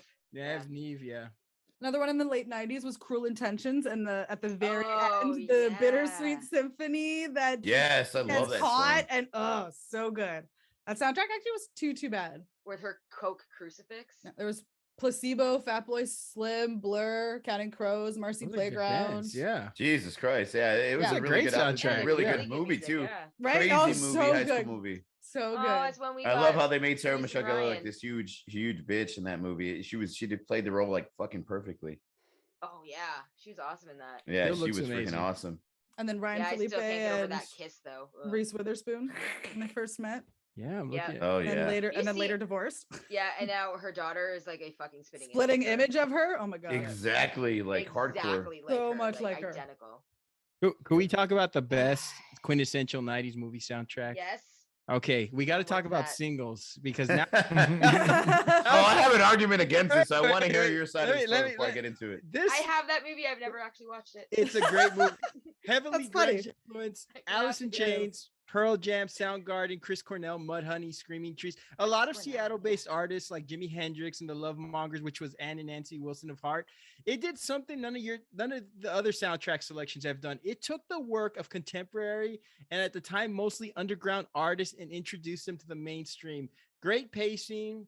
I love the fact that there's a Mother Love Bone song on there. If you all know the history of Mother Love Bone and how Andrew Wood, the lead singer, died tragically before the band could make a splash. Check it out. The soundtrack accompanies a generation-defining movie. My only complaints: no songs from Citizen Dick, although they did add Touch Me on Dick on the reissue. Yes, they did. Touch Me on Dick on the reissue, man. It's Paul Westerberg's two contributions, Dyslexic Heart and Waiting for Somebody. They sound like the same song. I mean, it's kind of like, I don't know if you all. It's kind of like Pearl Jam. It's kind of like Pearl Jam. Is that what you're saying? It's kind of like Pearl Jam. Like Emmett Otter's Jug Band Christmas. Remember where the mother should have combined the song with Emmett Otter and his band song to make one good song to win the talent show?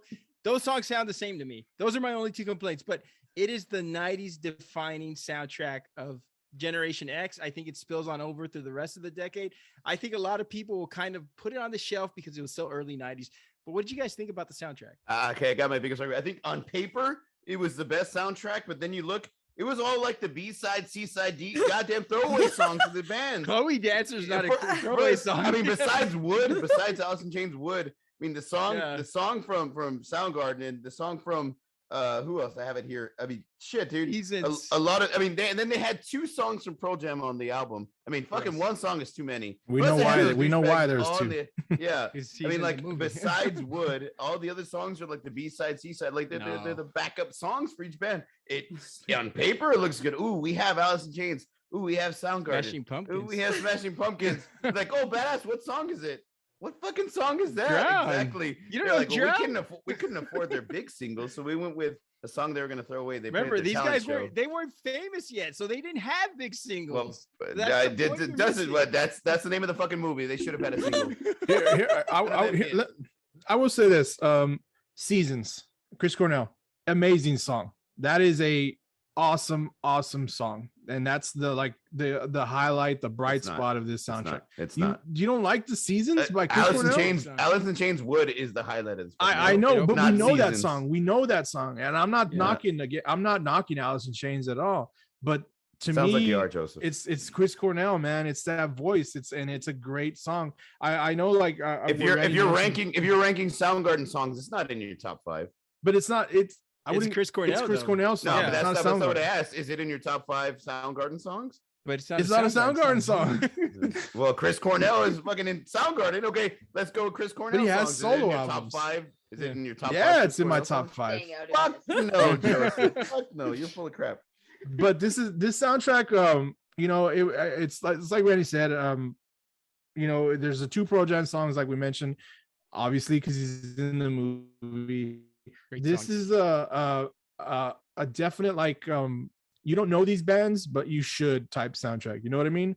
Yeah. And I'm not supporting. I'm just giving my take.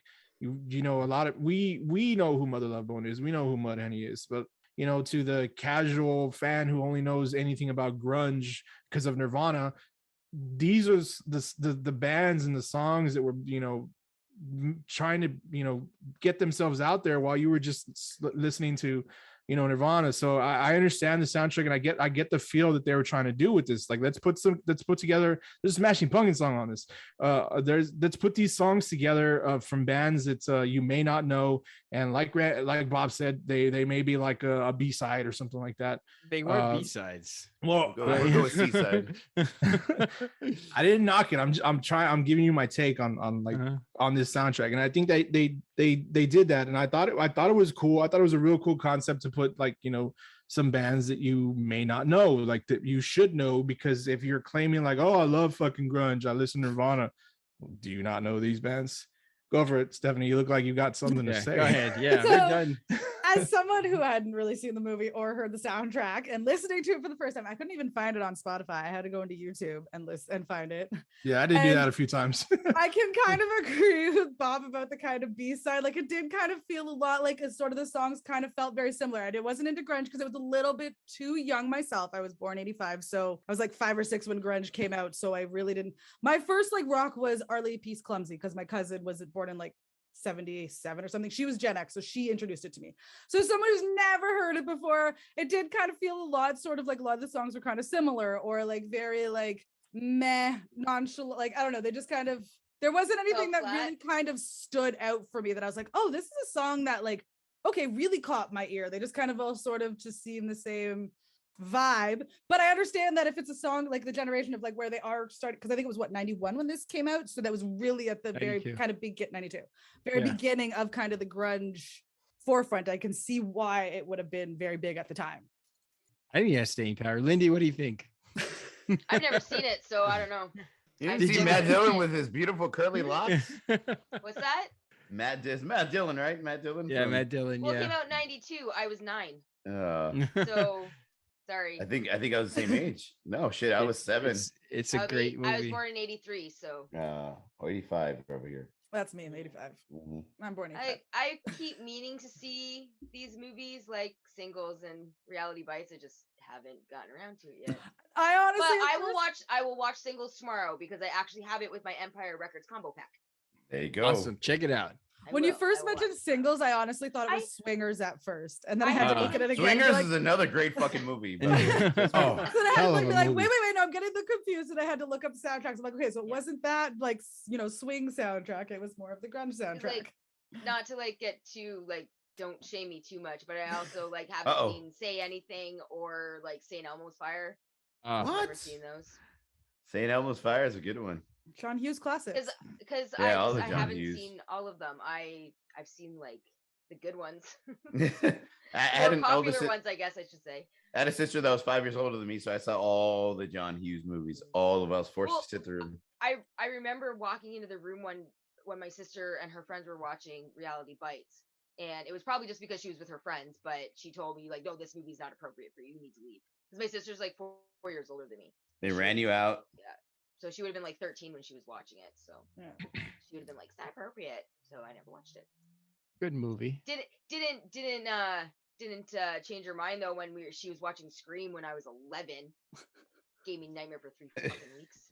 Scream was awesome. Scream never gave me nightmares. Freddy, the Nightmare on Elm Street gave me nightmares. Fuck yeah. Watch Candyman when you're 5 years old. Another awesome. Candyman was pretty fucking cool. We had La Llorona down here. No, what was it? Was it Bloody Mary? We were doing that shit in elementary. So we're good. We're prepared for Candyman. We're fucking prepared. We had Bloody Mary.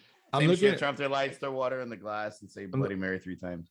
Looking at some more of these like movies that came out, and a lot of them didn't put like together any real soundtracks. But like, okay, so 10 Things I Hate About You came out in the 90s, right? Yeah. Yeah, I was like 99. I'm looking at it because I was looking at movies to talk about aside from the pick, the honorable mention type things. A lot of these songs on this soundtrack, I can't say that I know. There's a lot of letters. There's 2 letters to Cleo. Band. But you know what Cleo, I don't see? When they used to give us the she could read your fortune, Miss Cleo. But you know what? Call me now for your free reading. Yes. You know what I Josie. But you know what I don't see? She's also Josie in the Josie and the Pussycats. Yeah. Oh. Yeah. Another great soundtrack as well. Another so good.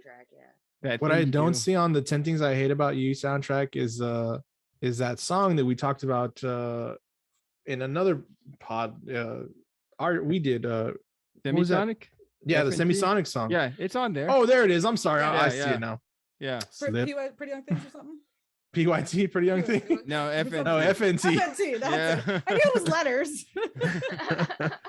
That's a good song. There's there's a lot of Clueless late night. also came out too. Sister Hazel. Clueless, yep. There's also like Drive Me Crazy and like Never Been Kissed, which were another kind of those like teen poppy movies and kind of poppier basically soundtracks. any teen movie that came out in the late 90s, early 2000s. Save the Last Dance. I think a lot of didn't see that one. I think like we had a lot of Step Up movies were Step Up. Yeah. We were able to talk about like these movies and these great movies. I think, but like what you mentioned, like it only got better. Like, you know, like I talked about how I loved the Queen of the Damned soundtrack, which came out in the earlier 2000s. So I think do you think like we were just hitting the beginning of a good soundtrack? But we don't see that a lot nowadays, right? There's not really a lot of soundtracks released. I feel like for 90s, movies. 2000s kind of became like the 2000, like maybe mid 2000s when streaming almost came out, was sort of when the soundtracks maybe sort of not died off, but you didn't see as great of awesome ones as anymore. And I don't know if that was because of wanted to keep licensings more tight with the intro to streaming or something. Maybe, I don't know, but yeah. I know y'all talked about Freddy versus Jason. That movie came out in what, the early 2000s? 2003. That had a soundtrack as well. The big power outage. It was supposed to come out.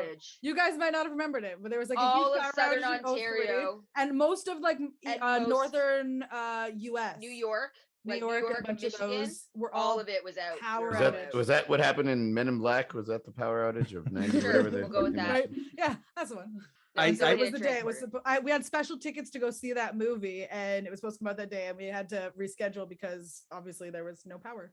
To me, another great soundtrack that I was into because of the music but 2003. I mean, it had like Hatebreed and Chimera and Seven Dust. To me, Stone Sour.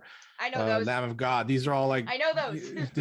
These are all like this is a great soundtrack that I'm looking at now. Like Typo Negative, In Flames, Seether. This is Slipknot. I mean, I think they got better. Like that just when like you mentioned the licensing and like, hey, there's money to be made on licensing your music for a movie and then putting that soundtrack together. So they just got better. They did. What movie was that soundtrack from? This is Freddy versus Jason. Oh, is it? Oh, well, I watched that movie like 4 days ago.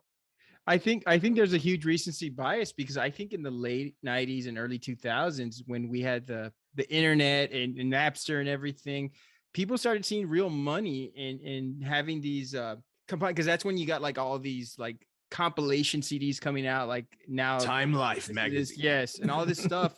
And I think with soundtracks, we started viewing them the same. I think a lot of bands said this is how we're going to sort of make our bones by getting on these movie soundtracks. And so you had a lot of like bands on the come up getting on these soundtracks. And that's why I think the late 90s, early 2000s, I think there's more of a euphoric recall because in the early 90s, 80s, we had a lot of established bands making soundtracks. In the late 90s, early 2000s, we had a lot of new bands on the come up saying, okay, we have this great single. Can we put it in this movie and get recognized and sort of parlay that? We could get it on we could get it on the internet. We could get it on Napster. We could get it downloaded. We could get it on Apple Music and all this stuff. So there was more money to be made once the internet came to be. True. Definitely. What are your thoughts on scores for soundtracks? I love scores. We talked about it in horror movies. If you have a great score, I mean, shit, it makes the movie, it makes the scene a lot of the times too. Yeah. Like my favorite score, like, and again, shame me if you will, I don't care, is Speed. That the good score. Do like that. It still gives me goosebumps whenever I watch it as they're like about to approach the gap in the highway. And no, it's got to be Psycho. It's got to be Psycho. There's a movie called Psycho. The Fountain. I don't know if it came out in 2006. It's got a pretty good score, like, but it all sounds like I don't know. I can get into like this really like weird, like depressing cello type stuff, and so this is what that soundtrack is. To your point, no way. To your point, Joseph. Trent Reznor scoring the Social Network. That's actually great. Yes, I've listened to that one, and it's actually really good. Yeah, it's pretty good. It's a great score. So is Dances with Wolves, just to throw it out there. Tatanka. it? You just love. You're in love with Bryan Adams and Kevin Costner. That's what it is. I was just gonna say Robin Hood, Prince of Thieves. Yeah, it's a great score. Good one. Yeah. Wasn't Titanic not a score as well, Star except Wars. for My Heart Will Go On? Wasn't the rest of the soundtrack all Was scored? That song, they couldn't afford any others. They had to go with the score. Right? They had to trick her into singing that, Steph. They tricked her into singing that. If you're gonna go 90s, if you're gonna go 90s score, not a full-on trick, just a moderate trick. If you're gonna talk about what she did is she actually came in to go and do a sample of it, and then because she just did what you hear on that actual cut is the first and only take she did of that song. So she wasn't acting, she just did it so well that they were like, okay, you need. She is the greatest singer in the world. I mean, 90s score, Danny Elfman like owns that avenue because he's got everything Tim Burton, everything. Oh yeah, Christmas, dude. you know. And that's because I'm not a big fan of Danny also the recently the guy who did Interstellar. Like I don't know if you've ever listened to the what's his name. Is it is it not Hans Zimmer? Yeah, Hans Zimmer. Hans Zimmer. Yeah. He's been doing some good stuff. He did stuff in the 90s too. Much music. No, Moses Neimer. My bad. Sorry. It sounds about the same. That's why I formed in the question the way I did. Wasn't sure.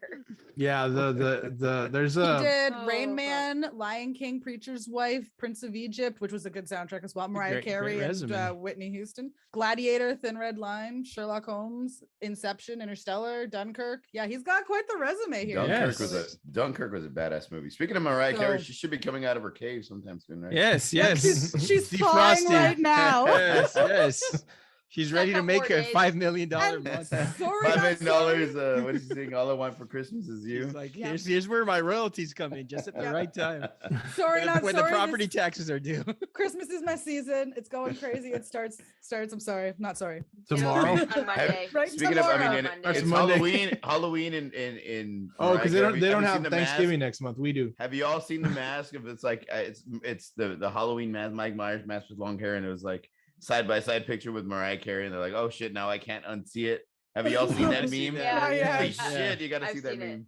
It's terrible. It's terrible. It's awesome. Carey, gosh. Speaking of scores, I think the Romeo and Juliet soundtrack released like a volume 2 that was the score of the movie. I didn't check it out because I knew you were talking about the one, but so sad.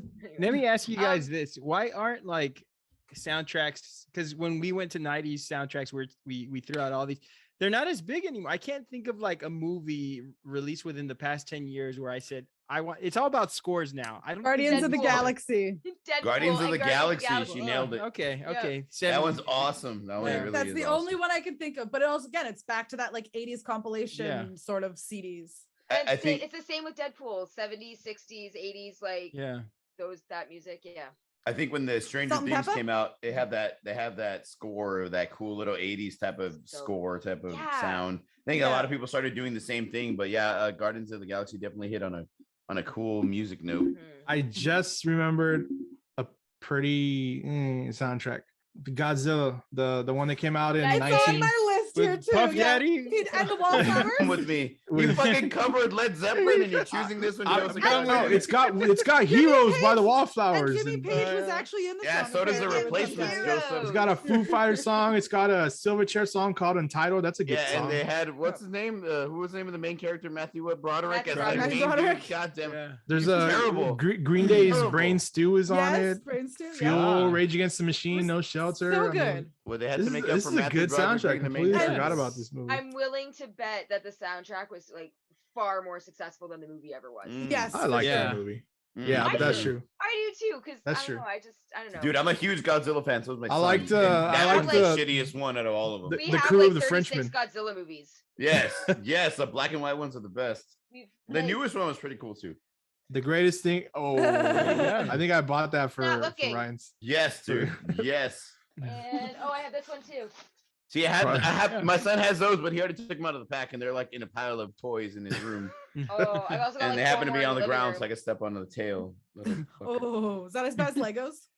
Yeah, no, Legos suck. And Legos are everywhere. Legos are the worst. Everywhere. When you're walking down the stairs and you step on a Lego on a stair, that's the worst. Oh, You're putting all your body weight forward. It's the worst. Oh, I did that as a kid. Yeah. Oh, it sucks. It sucks. The Legos suck. Especially we have a big carpet in the living room, and it's like thick, so you can't see it. You can't see it until you step on it. You're like, motherfucker. The unsuspecting Lego just sitting there. Oh no. And then, do you guys remember the Mission Impossible 2 soundtrack where it had Limp Bizkit and Metallica? Oh gosh. Yes. Those we were don't awesome, remember. but those were awesome downloaded. songs, though. That Metallica song was awesome. They wrote that song for that album, for that movie. Specifically for that movie. And it was I love that song. The movie was epic because Tom Cruise did all his stunts and all that crazy shit. It was way better than the first one. Yeah. I Disappear by Metallica, Yeah, I Disappear. Part 2? Mission Impossible. Foo Fighters were on there. Are you doing Too Legit to Quit? No, Mission Impossible 2. Or was it part 2 or part 3? I don't know. Fuck it. It was part 2. Right. Rob Zombie was on there. Yeah. Rob Zombie. The Airhead soundtrack. I didn't even mention the Airhead soundtrack. Lone Rangers. The Lone Lone Rangers. There's Rangers. 2 of you. You're not exactly alone. Johnny D went out on us Tuesday night. Fucking Adam Sandler, Steve Buscemi, and fucking Brendan Fraser. Yes. The treasure that is Brendan Fraser now. So good. God, that was a good one. What Yeah. was the question? What was the trick question they asked him? That's Who's my more bad powerful, Halo. Lemmy or God? Oh. Lemmy. No, Lemmy is God. Lemmy is God. Fucking Wrong answer, hilarious, dude. asshole. I love Adam Also- Sandler doing the robot when he's there. Yeah. Fucking Batman, running back inside. The Little That's Nicky hilarious. soundtrack. Oh Little yeah, Nicky. that's another Little one Nicky. too. That's true. Playing the devil and being in hell and having all the great heavy hitter rock bands back from like the 80s and that. Awesome.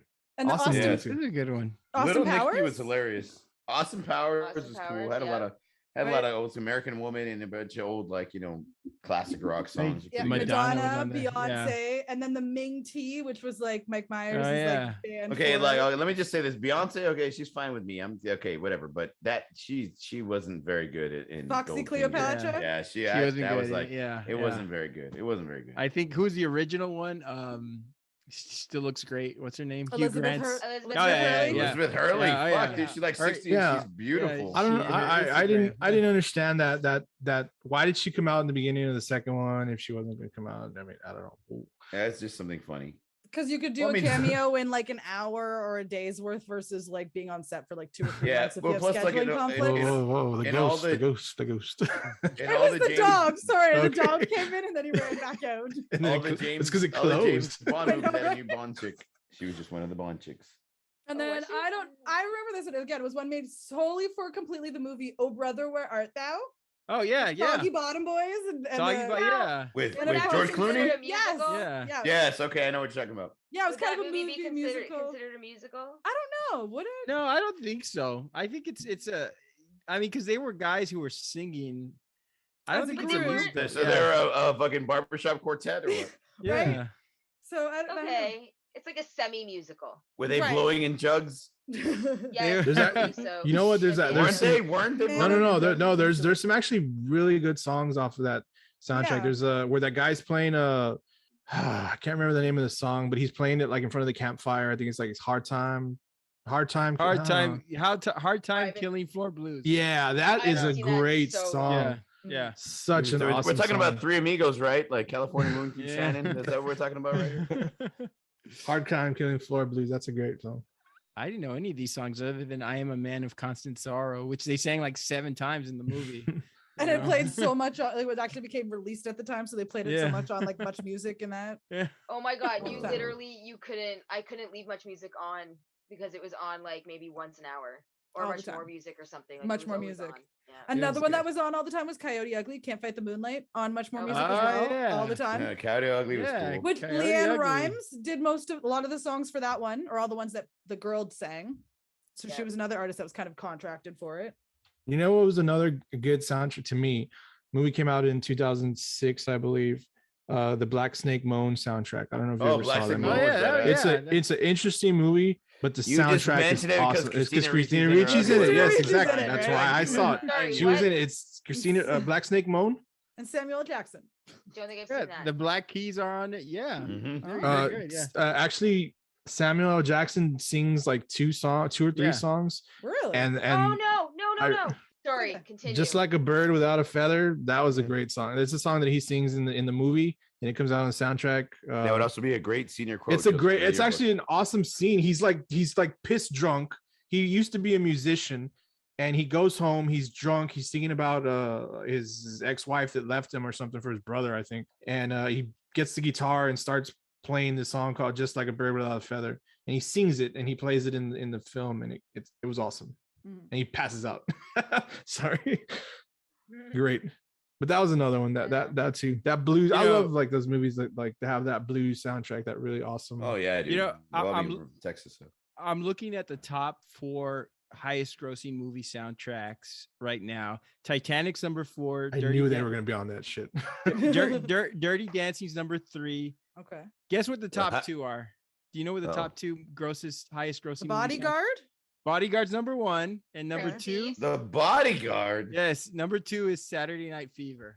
Okay. Oh, okay. That would make sense. Hey, you know what? I probably would have. Everybody looks good in a white suit, dude. Probably would have guessed Grease too. You good, Lindy? Yeah. Travolta. I should be good. Grease 2, the worst one. No, Reproduction. Also, I love also reproduction. Oh, okay. I was like Grease 2 with Michelle Pfeiffer. Pfeiffer again. You've never seen that Key and Peele skit where they're like let's bolt talking tonight. about the best Batman villain, and they're like the Catwoman with Michelle Pfeiffer. That is Rex Manning. Yes. Rex Manning. True. He's a hell of a Rex bowler. Manning. Yeah. And he's married to Tabitha from Passions. Which is also a Who's great that soundtrack. guy? From Passions. Is that a soap opera? Not anymore, but it was back in the day. It was, right? I knew it. Yeah, it was. Timothy the Talking Doll. Now I'm not sure about the whole entire soundtrack, but a couple songs that kind of just came. Like one song that came up was "Teenage Dirtbag" by Wheatus, which is on the Loser soundtrack, which is kind of an underrated movie. Yeah. And then the Charlie's Amy Angels. Sorvino. Yeah, you had "Independent Women," which was on the Charlie's Angels 2 soundtrack, which was a great song. From the Moulin Rouge soundtrack, the Voulez-vous coucher avec moi with the collab. And then the Bodyguard, obviously. The Bodyguard, Houston. yeah. And then the Robin Shreks. Hood. Robin Hood probably had a pretty good soundtrack. Oh Robin yeah, Hood the with Kevin Shrek, Costner. Shrek movies. And then can't forget the Shreks because they all had their own like Smash Mouth song in them. Oh yeah, goddamn Smash. We Mouth. talked about that. I messaged you about that. Yes, Smash Mouth is in everything. That guy. What did I do? I did that thing guy. from I sent that thing from the interview. Same, different, but still same. They're all for all the Smash Mouth songs that come out in soundtracks. Can't get enough of you from Can't Hardly Wait. And you got the I'm a Believer from, Mystery Men. They had one on there as well. All Star was on Mystery Men was a pretty cool fucking That movie. I sounds remember good. that. Pee Wee Herman came out in that one too. Paul Rubens. Paul Rubens, yeah. And then there was, I don't know if you guys might have seen it, but the original Pokemon movie soundtrack had this really very poppy soundtrack, but I loved it. As again, we were teeny boppers. We loved it. And then the Crossroads soundtrack from Britney Spears. Oh, I thought you were going to talk about the Ralph Macchio movie. Oh, Ralph Macchio. Every time I type in Crossroads for Ralph Macchio, they pop up Britney Spears. Steve Vai, That was a great battle with the devil at the end guitar scene.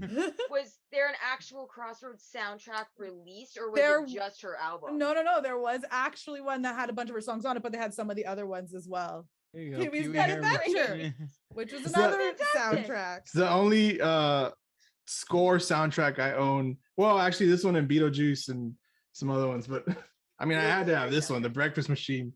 I listen to that in the morning while I'm cooking. So it had Not a Girl, Not Take Yet the a Woman. plastic off, Joseph. Open Your Heart, Bye Bye Bye, I Love Rock and Roll, Greatest Day. Okay. Lit. So it had a mixture of stuff, but it did have a few Britney songs on it as well. Cypress Hill apparently was on it. Cypress Hill was on everything. No shit. They had a lot of a lot of drugs. A lot of drugs, Randa. Is that what you meant? They were on everything. They were in How High, like they made a famous cameo. Yeah. How High was a fucking funny movie though. So good. Movie. So funny. Half Baked. Half Baked was awesome too. Freaking Jim Rowe. That was a really good movie. I saw that one in theaters. And then I was watching it the other day. It was this really cheesy, like teeny movie. It was Get Over It with Kristen Dunst, Mila Kunis, and Cisco. Oh yeah. Oh my gosh, I remember that one. I remember at the very end, which wasn't on the soundtrack either. Again, another case of it. They have Vitamin C. That was Ben Foster too. Yeah, Vitamin C and Cisco do a remake of September, and it was never on the soundtrack, and you can't find it anywhere. And I remember back at the time, I loved it, and you had to find the weird awkward. So instead of cam versions, you sometimes had to hear like stupid audio recordings when you tried to download the MP3 back in the day, because someone would basically try to record it off of their TV. You know, this is how we bootlegged in the day, That's the way it kids. worked. We had to do with what we had. This is how we did it, kids. This is how we bootlegged music back in the day. We used the resources that were available to us. Yeah, fuck him. Technology was not there yet. Be glad you have your Spotify and your YouTubes nowadays. You don't know how tough we had it.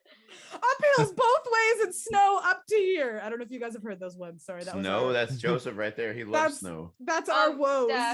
Snow is a 4-letter word in Texas, don't you know? Like, snow is not a good thing down there. Joseph loves snow. I do. Me too. Well, we've got quite a few months of it. Come on up anytime. I missed the one fucking winter I was living in Alberta. Was the one fucking winter Ontario got that 10 feet of fucking snow that I've been wanting, and I wasn't even here for it. Yeah. In the past like 25 years, we've gotten, maybe longer, the past 50, we've gotten snow twice. Considering we had that like Texas freeze that I'm sure you heard about possibly. Year? Yes. Yeah. Well, us down here. Well, Randy, did you get snow? Randall? Yeah, we got a lot. Bob and I did. Wait. What is a lot? A lot for us. A lot for Texas. Where I fell down several times walking down. Centimeters, inches, feet. What are we talking? Oh gosh! Don't talk centimeters, Rand. Say inches. Say inches. How many inches? This is very good. Say inches. It was probably. Tell us when to stop. Tell us when to stop. Right there. That's good. Right there. That's good. Yeah. Yeah. That was never admit. Maybe like that's not even enough snow to play in. It was enough to play in. Yes. No, it wasn't. I just remember it was like it was so cold, but we didn't get snow. Canada, you'll see some. And snow. apparently, like because you guys have hydro rates of like $4 a month or something like that, ridiculous. And then some people were having like I saw they would have hydro rates that spiked up to like $16,000 or something. That means electricity. Yeah, electricity, guys. Sorry. For those of you who don't speak Canadian because of Robin Scherbatsky. Oh, I totally forgot that. Let's go to the mall. Come on. Do you guys know what a garburator is? A garburator. It's garbage disposal. Yes, it is. What the fuck? I watched How I Met Your Mother. I was like, is that a cheap knockoff of the Terminator? I'm totally gonna make that a shirt because I have a Cricut and I can make my own shirts or whatever. And I'm totally gonna make that a shirt that says everything I know about Canada I learned from Robin Scherbatsky. Yeah. Yes. I will make that shirt for you and set it down. Nice. I just know from you. You can't do that on television. That's like my whole Canadian background. Robin Scherbatsky, dude. How I Met Your Mother. Degrassi? You didn't have no Degrassi. I watched Degrassi. Yeah. Yep. Yeah, I love Drake. Yes. He got shot. Drake. Yeah, he's a we don't I'm just messing with you. I'm sorry. I'm just messing with Joseph. All right, you've gone down a level. No. Soundtracks. Boogie boarding. So I actually was going down. So we had like Adam's family. Speaking of the Halloween, Adam's family, they had the Adams group with the MC Hammer, the Crypt Jam with Tales from the Crypt, and then the Ninja Rap, which was from Teenage Mutant Ninja Turtles by Vanilla Ice. Ninja Rap was awesome. Yes. So we definitely like in the early 90s had a big like kind of hip hop with these kind of movies. Yeah, it definitely was. Well, after Vanilla Ice did I Love You, like in our last pod, shit, he had to do it. Do it, Bob. Do the part. Do the part. I love you. There it is. We did that. Oh shit. That stupid video. I haven't watched it since then because of that. Throwback. So bad. Those of you out there, if you don't know what that is, go back and check out our worst 90s music video. Worst 90s music video. We talked about that one. And do yourself a favor, don't watch Vanilla Ice's I Love You. Don't do it. End of the list, but we do have our Millennial Jeopardy as well. Okay, let's do it. Let's do it. Okay. All right. So has to be answered in the form of a question because Lindy screwed up on this last time. Okay. Yes, I did. Okay. So question 1. I don't know if you could do like a ding ding. I don't know. How do we buzz it? Do we raise our hand? I guess we'll do the hand up. You go. Steph can judge. Steph can judge, I guess. There you go. Yeah. So number 1, and I'm hoping to see everyone fast enough. So this song, written by a Tennessee native, was supposed to be covered by Elvis, but he would own the half of the rights, and we may never have had this Whitney Houston ballad. Bob. All right. Fuck no. Dolly Parton. Is it Dolly Parton? What's the song? Yes. You have to answer correctly, bro. And in the form of a question, actually. So technically, the next one would be random. Who Go is ahead, Dolly Rand. Parton? No, that's not it's a song.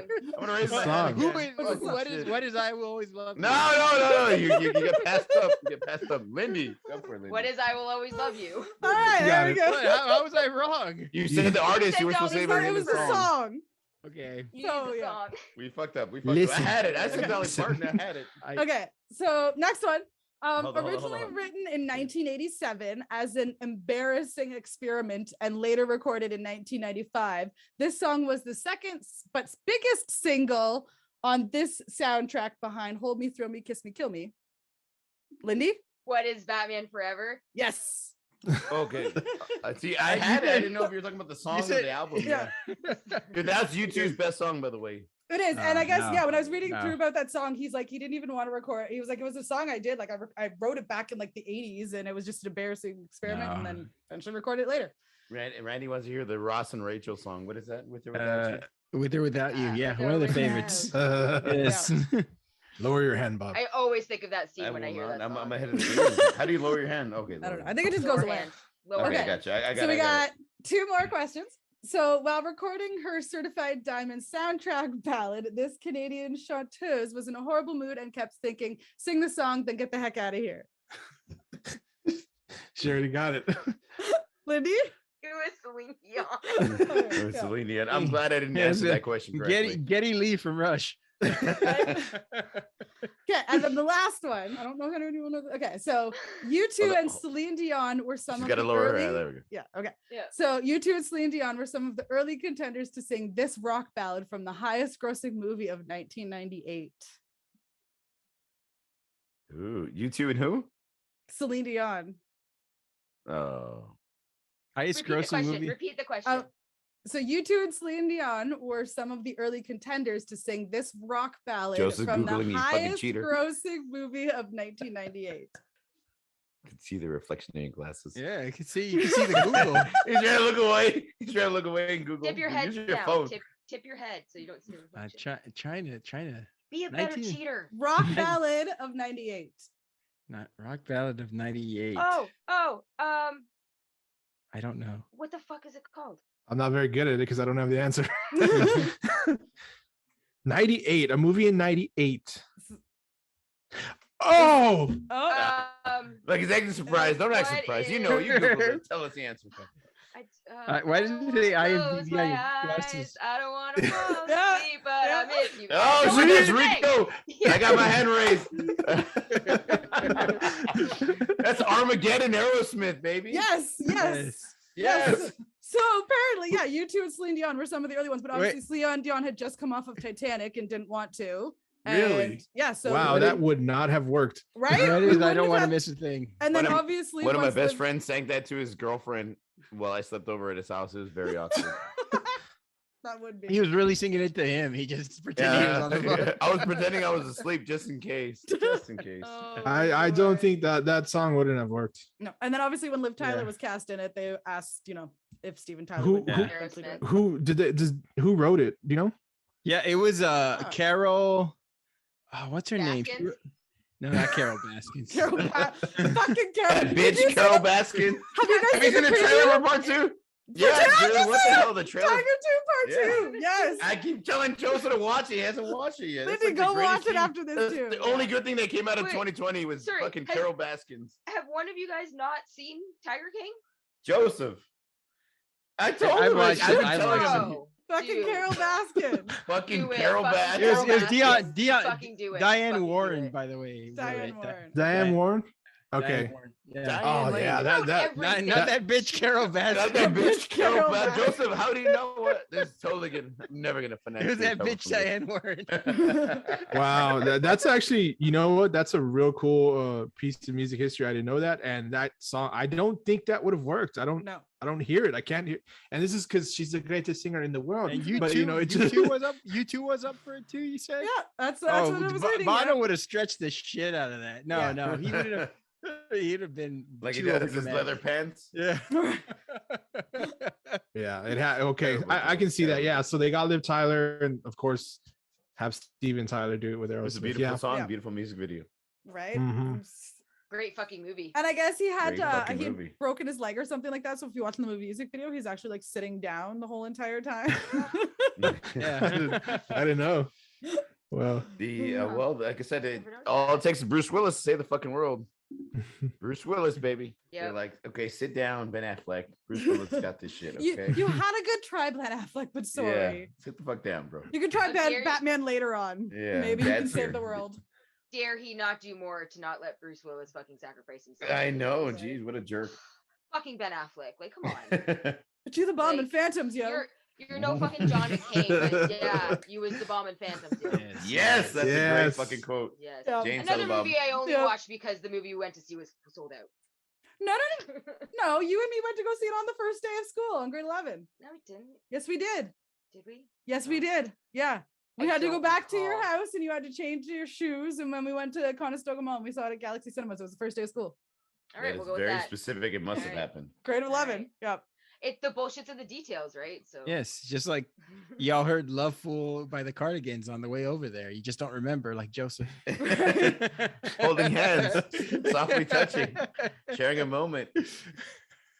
I don't remember that. I don't. You don't remember? You're like, hey, yeah, let it play. It's a pretty cool song. I was like, okay, let's let it play. All right. Yeah, so I think that's almost time. Most of our soundtracks, unless you guys have any kind of final notes on soundtracks or any last ones you might have forgotten. I think they're just like the last era of like legal burning CDs. Because I mean, I don't know anybody that burns CDs anymore. I don't. We all have our playlists on Spotify or Amazon or whatever it be that you do.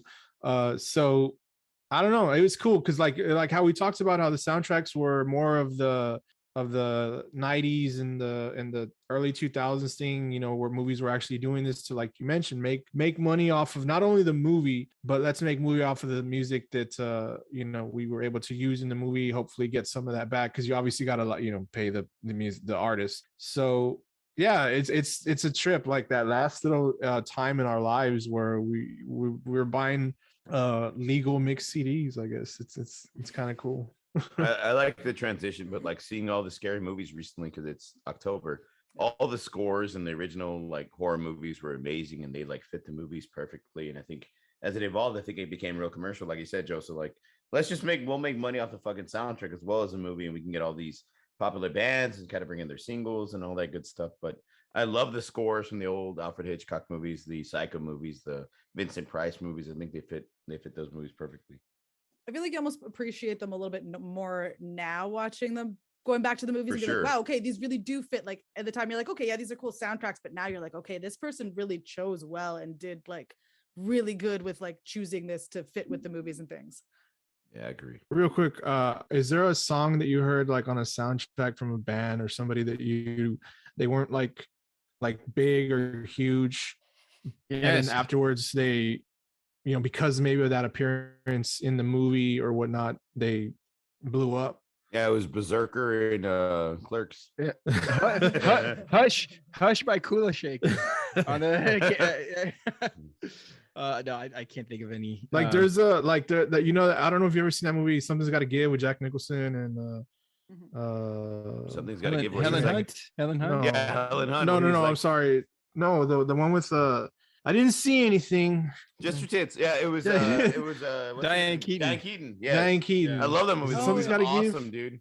No, that's not Something's Gotta Give. No, that one's what's the name of that movie? Regardless of that movie, but I remember that movie came out. As good as it gets. Well, I think that is something. That is something. That's Something's Gotta Give. As good as it gets is the one with Helen Hunt. Yeah. Okay. So Something's Gotta Give. I remember watching when you watch that movie. Sunday Morning by Maroon 5 comes out in a scene. This is before anybody even knew that fucking song. Maroon 5 hadn't even put that out as a single. They did Breathe, Harder to Breathe before anything else. And that song comes out in that movie. And that's it's cool. It's interesting. I mean, they ended up being, Maroon 5, the huge band that they were. But that song, they didn't really have a following. Nobody knew who they were. So it was kind of cool. I remember when I saw it, because I saw the movie again and I saw what time it came out, and it was like, this is way before this song got released as a single. It's kind of crazy.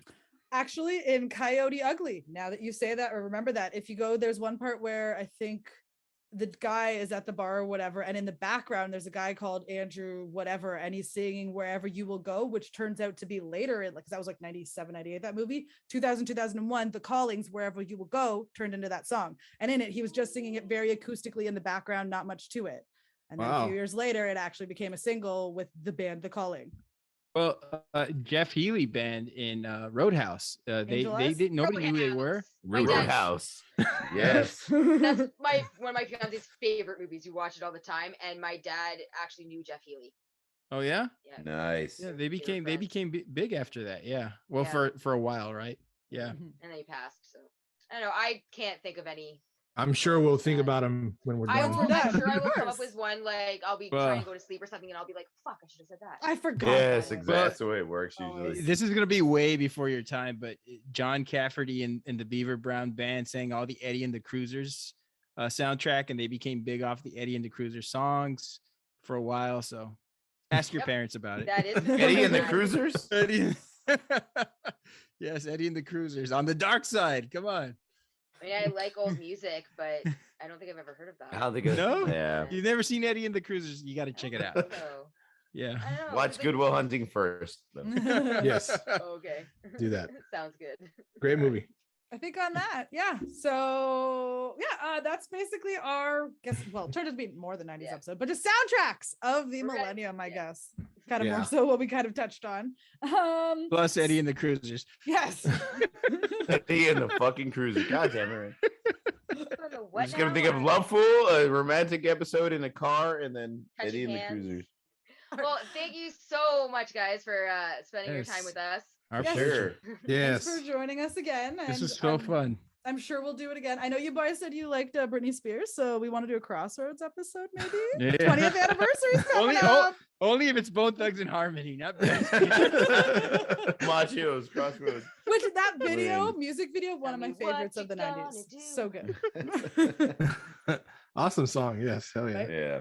Well, thank We you had a lot again, of fun. guys. We had a lot of fun. Yes, to enjoy it. And if you guys haven't checked them out, Formidable Opponents Podcast, I believe you can find them basically anywhere. I find you guys on Spotify. Yeah. Do it, Yeah, Randall. I'm on Spotify. Yeah, Give you the can spiel, check out man. Yeah, do it, our Randall. cool It's all you. artwork on Yeah. Spotify. Check us out on Spotify, Apple. Please rate us, review us, check us out. We're on Facebook, Instagram, Twitter. It's not Facebook, it's Meta now, sir. Meta. That's Meta the now. company. No. We're on Meta. World Yeah. peace. They work for Ron Artest, right? Sorry, Mark. It's gonna be Facebook. Screw And you. and if for some reason you haven't checked out our worst 90s music video with these ladies, go do so. It was a lot of fun. That's the reason why we're doing this again, and we're hopefully going to do that food one. Sounded interesting. Something Yeah, we something definitely along do the something lines. cool. We got to do a comparative one and just laugh at the subtle differences and why Is we have Canadian different versus names. American. You know, Yes. so, I just like something like, because that just tripped me out. Why we Going to call Canada for ours some the French fries and smartest. gravy, sir. We could even do like a small little exchange too. Send a few little gifts your way, or like a few little foodie things your way to try. Can we Foodie send stuff, you and then, Kinder eggs? Can we send you Kinder eggs, or are you not allowed to You have can them? send us Kinder eggs. We have We'll send you. Kinder Bueno. Well, I guess that's Try. our show. Thanks again, guys, for joining us this week. You can find us on all of the socials, Instagram, Facebook, Turn of the Millennials Pod. Find us on Spotify, Amazon, Apple Podcasts, all of those fun places wherever you find it. And you can just find us on our website at millennialspod.com. You can listen to our website there. And my sister has actually started doing some blog posts. So check them out and, head to our website. We got fun stuff going on. And anything you guys need to final say? No, we had a great time. Had a great time. Please listen to us. We'll make sure to promote you guys Yes, too. listen to them. Yes. But They're yes, hilarious. listen to us. Thank you. Yes. Thank you. It's the alcohol. It's alcohol. Yes. It's it. Always A lot of alcohol. fun. So much fun. So much fun with y'all. We love Thanks, doing guys. this. We had fun with you guys as well. Thanks so again. much. Awesome. And we will You see you guys later, have a good podcast. night. world. Y'all have a good one. Bye. All right, guys. Have a Guys. good night, okay? Y'all take care. Have a good night. Thanks so Night. much. Good Have a night. good Talk to you night, soon. guys. Fucking Bye. Astros Bye. lost. God damn it. Okay. All right. All right. Take care. Right. Bye. See you later, guys. Bye. Bye. Thank you, everyone, for listening to this episode of our podcast. If you liked it, be sure to check out our previous episodes on our website at www.millennialspod.com. And also, you can check them out on Spotify, Anchor, Google, or Apple Podcasts. While you're there, hit the follow and subscribe buttons so you can stay up to date on all of our latest episodes. Also, you can follow us on all of the socials, Instagram, TikTok, Twitter, at Turn of the Millennials Pod, and like us on Facebook to leave a comment and a review. We greatly appreciate it. We will see you next episode.